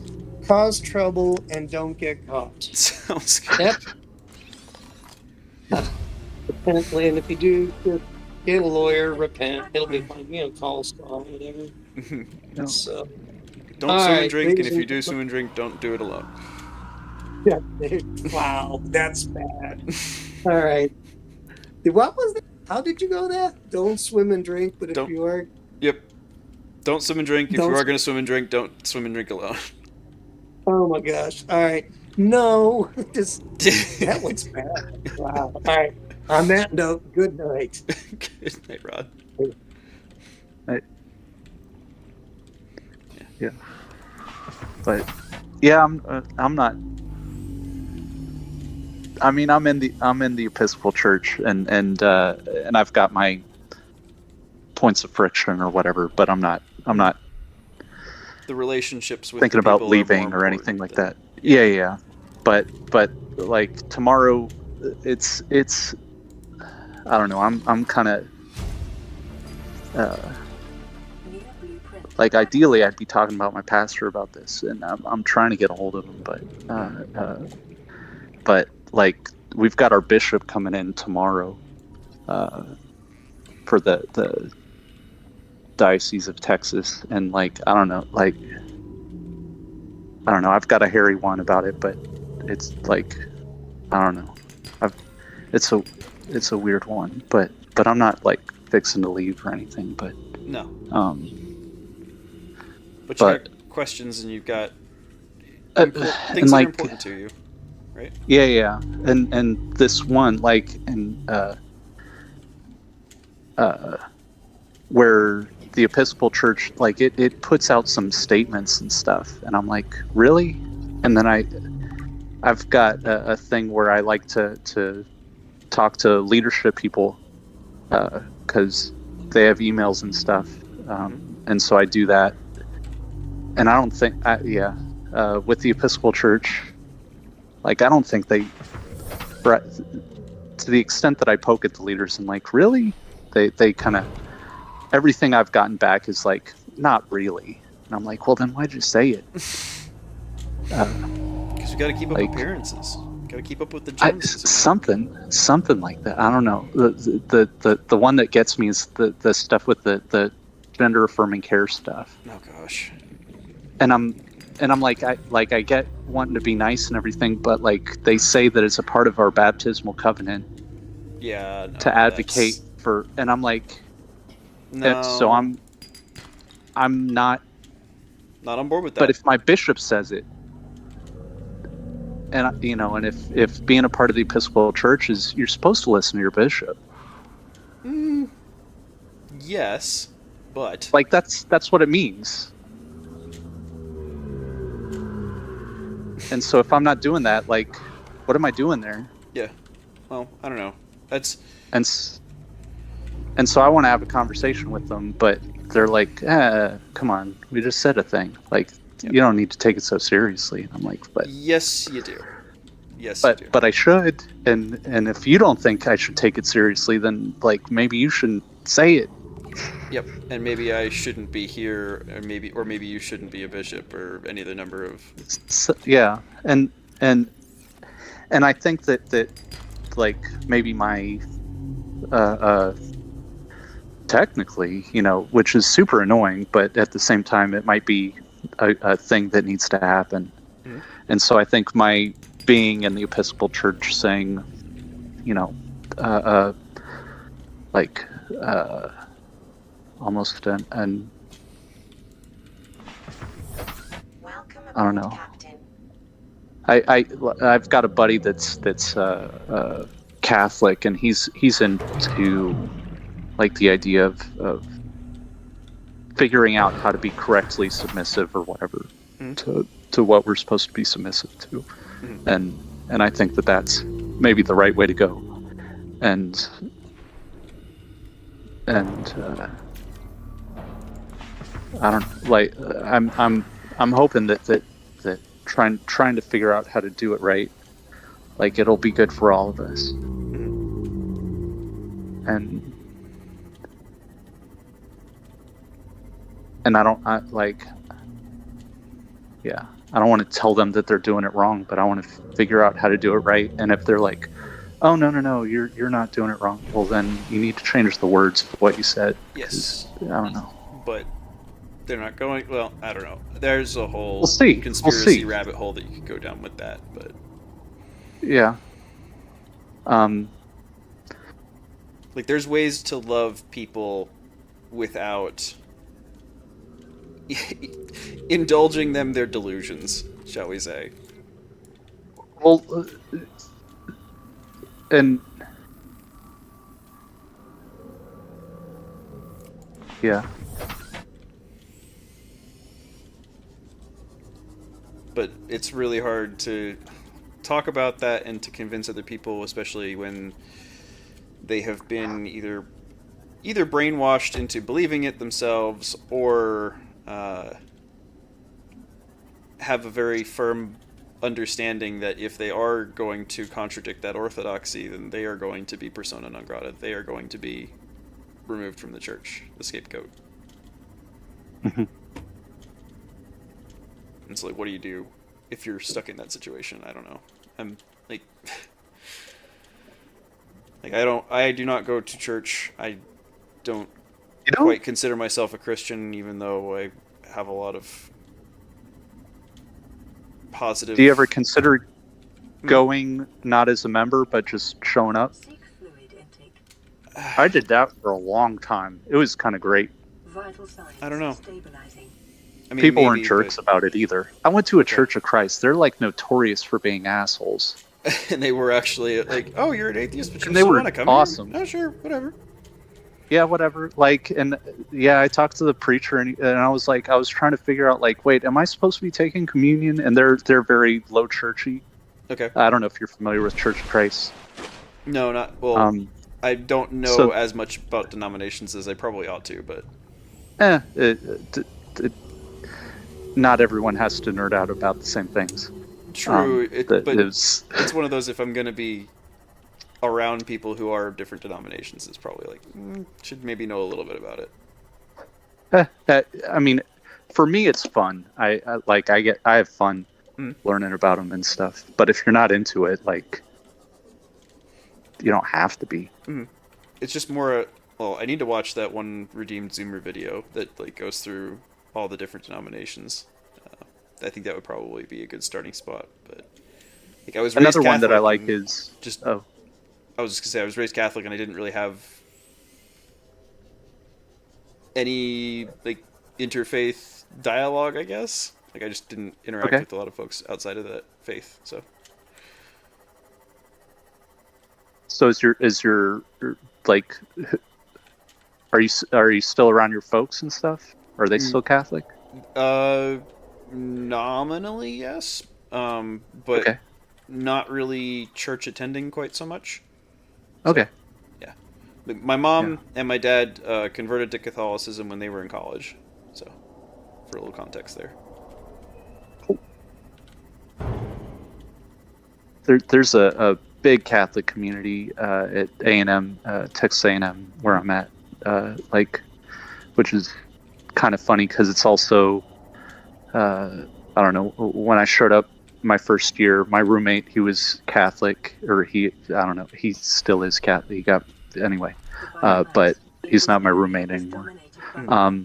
But hearing him being told by a guy that like, no, Catholics worship Mary, and he's like, what the fuck are you talking about? No, we don't. No. And he's like, no, I like y'all I was worship told Mary. on good authority.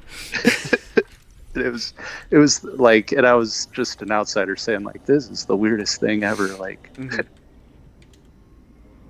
no, we don't worship Mary. Like, what? Who gave you that idea? Right. But like a quarter of this giant ass university is Catholic, and they've got a giant church that my understanding is like it mints more bishops and priests and stuff than like any other big thing. Because have you heard about the whole negative and positive world thing? That who is it that talks about that? Is it Roger or something? I'm not familiar. But this idea that in some places being Christian, like back in the day, being Christian was good, and nowadays in a lot of places it's seen as like a moral negative. Seen as like either low intelligence or low class or something. Low intelligence, low class, or even like less moral, because Christians are seen as people who are less accepting of. You know, they tend to be bigots and all that kind of stuff. Yep. And that type of thing. But where I'm at, it's still probably positive world, which I think creates a whole different dynamic. Like where I don't know. I get the impression in some parts of the country, like if you're an Episcopalian, especially. There's a big tendency to try to advertise that you're not one of those Christians. Yep. You know, and so you're more likely to put a flag out front and all that kind of stuff. Whereas down here, it's like, you don't have to prove anything that you're allowed to be one of those Christians. You're still okay. Or to have somebody. You're allowed to be, even though you're not. Like, you know. You don't have to make a big show of it that you're. You don't have to. Anyway, yeah. And so, I don't know. It's kind of a funny thing. I don't know. I'm sorry. I don't get on the things. I'm just. Don't apologize. You're fine. Yeah. But being in the thing, like, I don't know. I'm a big fan. Highly recommend. Going and you know, even if you're just going, I don't know, I like it. And that's kind of what estuary is for me right now. Like, I'm not going to church, but I am going down to the Olympia estuary every other week, and we've started doing an estuary up here in Bremerton. And yeah, we don't have a ton of people, and one of them is a friend that I had made previously, and so it's like, does he even really count as like an estuary member? But I think he does. Yeah, that's what we got down here too. Is my buddy that I have these conversations with anyway shows up like he's the other leader of the estuary, and very often it's just him and I having the same conversations that we'll have, you know, every time we meet. Well, and I'm blessed on that front because we have Matt Skankenstein who comes to our estuary, and then we weren't really, like, we were thinking about doing it for a while and then just hadn't found the reason to commit. And then there was a fella across the way in Port Orchard who was looking to, like, he didn't want to go to Olympia every other week, and so he was like, is there a local estuary that I could maybe join up with? And Nate was like, yeah, you got 2 people right across the water from you who would love to have somebody join them. And so he's been there every week, or pretty much every time, or every other week when we've been doing it, and that's been a huge blessing, is like having another person who is otherwise unaffiliated with you come in and sanity check whatever it is that you're saying and make sure that, like, what you're saying and what you're believing is actually making sense, is actually working properly. Yeah. That's that's one of the ways that estuary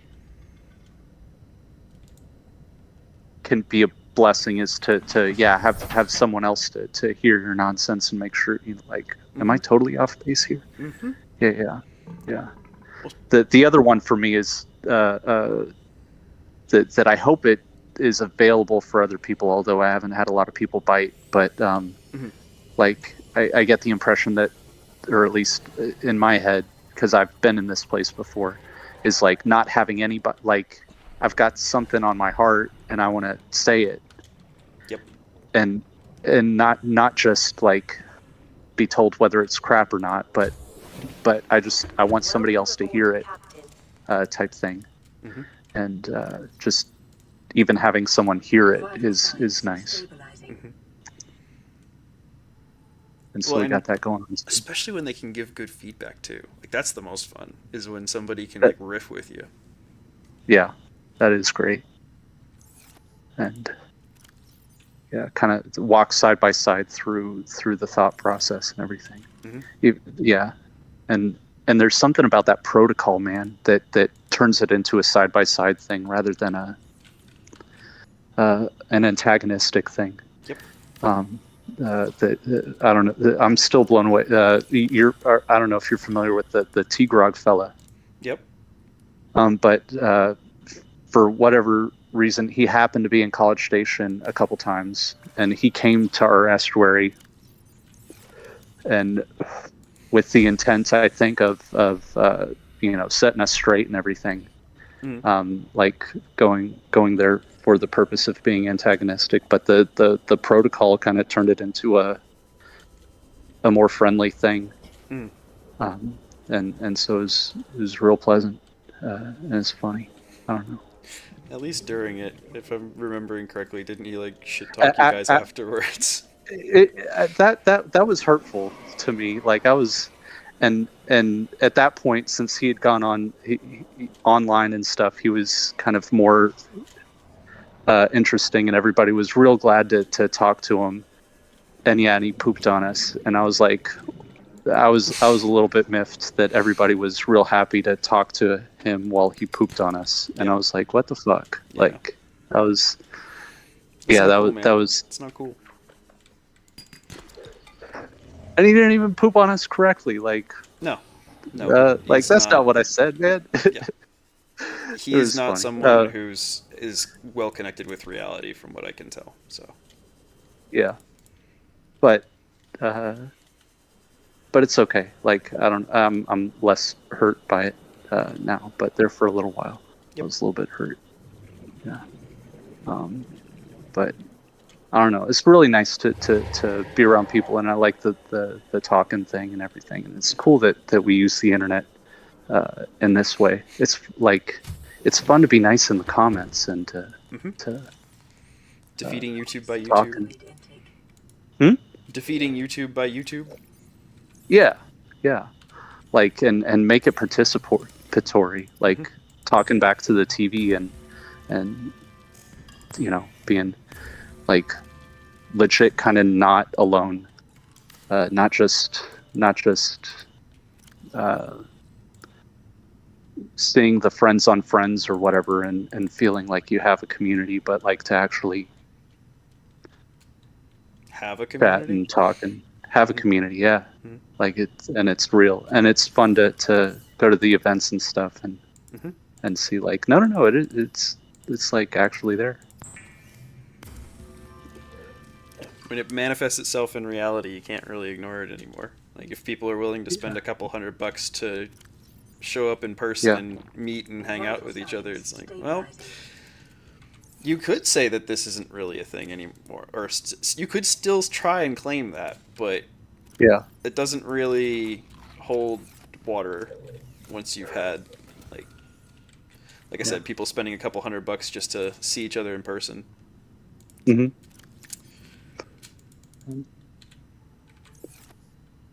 Frog. Yeah, no, it's neat, and like I clearly come back all exuberant and stuff. So yeah, when there is one, my wife is like, well, obviously you're going to that. Yep. Which is kind of neat. Like, she hasn't shown up to my estuary once or anything, but she's good about making sure I don't, like, I've got depressive tendencies or something, and but she's like, fuck that, you're going. I'm like, yeah, okay, I know good. it's going to be good for you. Get out of the house, go do it. Go do it, yeah. And so it's neat, yeah. I don't know. So, did y'all have your camp out thing? Yep. Yeah, it went Cool. really well. Did that go well? Yeah. Cool. That's really neat. Yeah, I'm trying to get something going down here. Nice. Yeah. Any solid there's plans yet, or still just trying to figure it out? I'm trying to, like, I've got people outside of TLC, like my boss, who so we did like we. So Corey, have you Eagles met Corey? wings? Are you familiar with Corey? Yeah, that guy. Yep. Yep. So he has been wanting to do an event in Texas, and he called it the Tex Moot. We're gonna create a Tex Moot. Like Entmoot, but Tex Moot. Like, yep. That's awesome. Yeah, because I don't know. I'm evangelical with the estuary. Like, anytime somebody in TLC identifies themselves as from Texas, I'm like, well, now you have to start an estuary, because that's what we're doing as Texans, is we're all starting estuaries. And it's our way of being better than everybody else, because we got to figure out some way to do it, because we're Texans. So that's, I think, a good way to do it. But man, I'm kind of jealous of y'all up there in Washington. We've got a bunch of good folks. Because y'all are doing it up big. Yep. What? We got a bunch of good folks in decently close proximity. Like, being able to have me, Skank, and Fox be at all the campouts, it's just like, it's so good. So cool. And I don't know. I'll probably go up that direction again. Not this next summer, but maybe the one, I don't know. I could see maybe the one after that. And if we do, I'd like to go visit what y'all are doing. Oh, definitely. Yeah, that'd be good. But the one down here, like, so Corey is a big planner, and I think he wants to do it more the like Midwestern style with speakers and everything. And I'm like, the thing that I have more in mind is like no speakers, but just doing like, are church camps a thing everywhere? I wasn't aware of them being a thing, but my wife used to work at them. And these places, like, there are these church camps that, you know, that they have these facilities that they don't use aside from the summers so much. Like, they get some use outside of the summer, but not much. But not much. And so you wind up, like, there's this really nice one outside of Houston, about an hour outside of Houston, between Houston and where I'm at.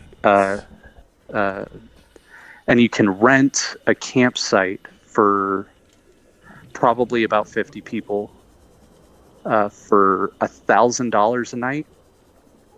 For 50 And I'm people? thinking, like, for 50, yeah. And you could get Still two a little campsites. pricey. That's a little pricey. Like, just the campsite, or like, are there amenities that come with it? So I'm not sure. Like, I imagine they have the ability to cater. Okay. And the campsite comes with, like, it's this, I don't know if it's like 200 acres or something, and they've got all kinds of stuff there that, you know, you could walk around and do all that kind of stuff. And so I imagine we could probably do the breakout sessions and all that kind of stuff. And I suspect we might be able to make it happen to where if people showed up, and by campsite I mean like cabins with climate control, and they do bunk beds. But talking to my wife, she said when you have adults, nobody takes the top bunk, so it's actually It's actually 100-person campsite, but assume that nobody's going to sleep in the top bunk. Okay. But like it's be able to indoor. throw. I mean, Okay. sleeping indoors, Mhm. but it would be, yeah, like a pavilion and stuff like that. Like, so not That's it reasonable wouldn't then. be a setup like Midwestuary so much, but way cheaper. And so like on the order of, I'm thinking we might be able to pull it off if for like $100 for the event, Mhm. and that would come with lodging, which I think that price point, like even though we wouldn't be paying for a Vervaeke or something, or at least but it would be so cheap, and a lot of people, not everyone, but a lot of people are like, they like the talking part, and the going to watch someone speak is kind of nice, but it's not the highlight. No. And that might be well known enough that we could get away with like saying we're just doing the talkie part, and we're going to make it so cheap that people might show up just because it's the thing. And yeah, Mm-hmm. I think it could work. Maybe. Yeah, definitely. I don't know. So, anyway, No, I think that definitely could work. yeah. But I need to sell Corey on it, I think. Yeah. And I think Corey would do it. But Oh, in a heartbeat. yeah. But the Vanderclay's coming, or it sounds like he's likely to come to an event in Austin, and so a lot of people are wanting to do more of a proper Midwestuary style thing in Austin. But then you got to find a place to stay in Austin. I don't know. It's like Chicago, like it's not a cheap place to stay and everything. And Yep. yeah. And you have to figure out how to get to the venue and all that kind of stuff. Whereas if you're staying on site, have you camped?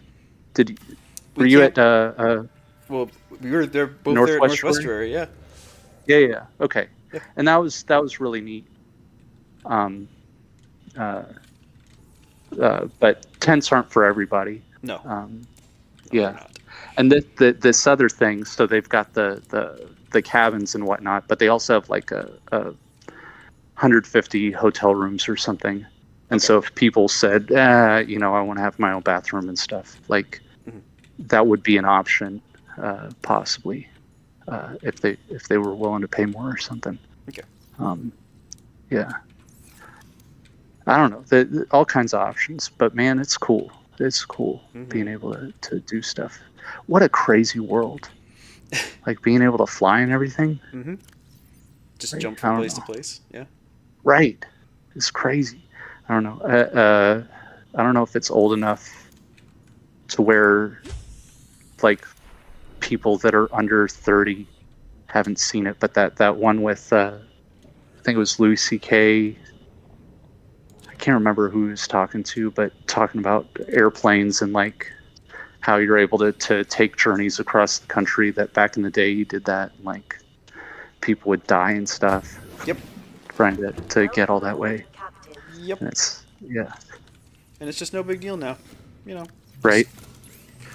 Yeah, I'm gonna hop on a plane from St. Louis to Oregon, and I'll be there in a couple hours. Right.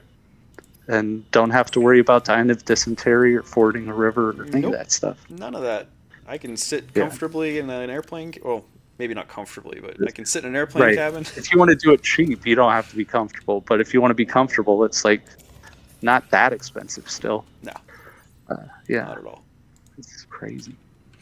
But I should go to sleep. I got a bishop coming over, and I got to figure out if I'm going to talk to him or not.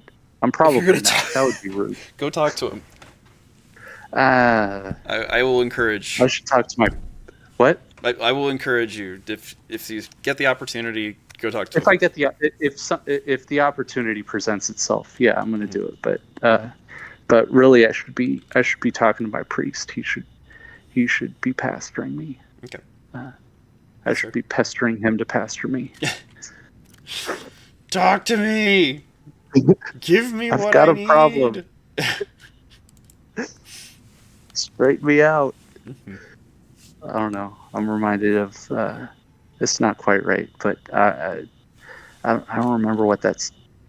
I think it's an Orthodox story or something where like some priest or something was doing something he shouldn't have been doing with a lady who wasn't his wife. Mm-hmm. And like some princess or something like that, like found out about it, went into the room, like threw her out, like as they were doing the deed or whatever, and then immediately like got down on her knees and said, "Forgive me, Father, for I've sinned." And like I don't know if that story makes sense the way I just said it, but it makes sense. Yeah, but like that's kind of I don't know, a beautiful thing. Like we're all getting sanctified together, and like highlighting that I need my shit straightened out. So like the leadership needs to step up because I need it. Yeah, and like doing it from a place of love and encouragement and stuff like that, rather than like you pieces of shit. Yeah. I don't know. Sometimes they need to be, or folks need to be told that they're being a piece of shit, but maybe not opening with that, leading with that. For sure. Although, yeah, 10 years ago I would have not said that, but my wife has taught me better. Maybe don't lead with that. Remove the aggressive words and all that kind of stuff. But the aggressive words are so much fun. They are fun. I like them, man. Yeah, like once I get a computer going to where I can, I keep threatening to start doing my local politics bullshit, which is fun. I've got a whole idea. I come up with schemes and then I never follow through with them. But this one, so LARP ingression protocol, which the Grim Grizz term, but happens to be LIP. The giving them acronym. Lip service is was the lip service, and so what we're doing is we're going to do things like open records requests and these are things that I'm already doing, but to do it online to encourage other people to do it because it's not that hard to get involved with local politics, and it's so much less impotent than, I mean, it's pretty impotent to try to get involved with local politics, but it's at least not as impotent as trying to get involved with national stuff. Like that stuff is crazy to get dealing with. But, well, you're basically just making yourself a mook for somebody else. Like there's no way to actually have much agency or authority as somebody coming into that from without having like family ties or something. Right. Like you're never going to say a word that anybody who matters is going to hear. Whereas in local stuff, at least you can go to hear visitors, and they got to listen to your bullshit for 2 minutes or 3 minutes. Yep. Whatever the time that you get allotted to you is. Yeah. And like it's goofy, but the Alex Stein fella, have you ever heard of him? The name rings a bell, but nothing's coming to mind. So I think he's got a show on The Blaze or something, but one of the things that made him famous was going to city council meetings for hear visitors and just being goofy, saying raps and things like that. But like, it's a thing that you can do, and it's funny. But I don't know. Yeah, like engaging with the stuff around you is not impossible. And yeah. And so much of the things, like the way the internet is or whatever, it feels like, oh, I can't participate in that. And it's I don't know. enlightening, encouraging. That's not the right word, but that's all I can come up with right now. But seeing the way that y'all do things, like with the streams and everything, to show that, like, the fourth wall is not. It's not is as not solid as you impermeable. think it is. Right. And like, and yeah, and I appreciate the way that y'all use the live comments and stuff to acknowledge a question that pops up in the chat and all that kind of shit. Like, it's really neat. And I don't know if it clicks the same way with everybody else, but it definitely clicks with me. Like, it's Well, I mean, you're here, aren't you? right. Yeah. Like, it brought me here though. Yeah. And like, I don't know, the helping people like realize that they can be embodied. Yep. And and it's unfortunate that like having these kinds of conversations, like, this is another thing that's weird, is like I feel like I can't have these conversations, or I shouldn't anyway have these conversations with people in my church. If I have an issue with something that the national church is doing, like, other people aren't talking about that. They don't care. And if I bring it up, like, it's not doing anybody any good. They don't find it that interesting or whatever. But I don't know. Yeah. Being able to find other people on the internet who are willing to talk about esoteric hooty hoo that maybe shouldn't be so esoteric is neat. Is neat. Yeah, hard agree on the shouldn't be esoteric, but it's the reality we find ourselves in. So yeah, but showing up to a place like you do with Estuary and making that place available for other people to come and make connection, it's like putting a stop to it and stuff. Like the disembodied not being able to talk about things with the people around you. Like, I don't know, it's really cool. Well, and I think that there is more possibility than we recognize about being able to talk about hard stuff with people. But you have to learn to recognize when those opportunities are present. And I think just practicing them in Estuary and just practicing having those conversations, so that way when you start to try and have a serious conversation with somebody, you've actually had enough practice with it that they're not going to shut down. They're not going to be like, oh, I can't believe I just said that, and like this person's not responding the way I thought they were going to, and like I can't say any more because they'll think X, Y, or Z about me. Yeah.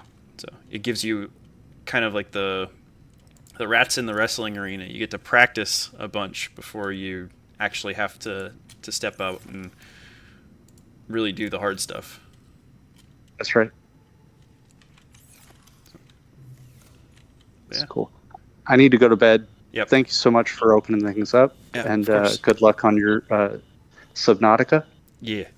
And yeah, kick some booty. Yep. And good luck talking with your bishop. You're going to go do that. All right. We'll see if the opportunity presents itself. Okay. Yeah. All right. Bye. Good night, Brian. Good night. And I think that's probably going to be a good place for us to call it as well. So, thanks for, if anybody is still tuning in the background, or if there's anybody who's watching all the way to the end, thank you. Appreciate you. Goodbye then.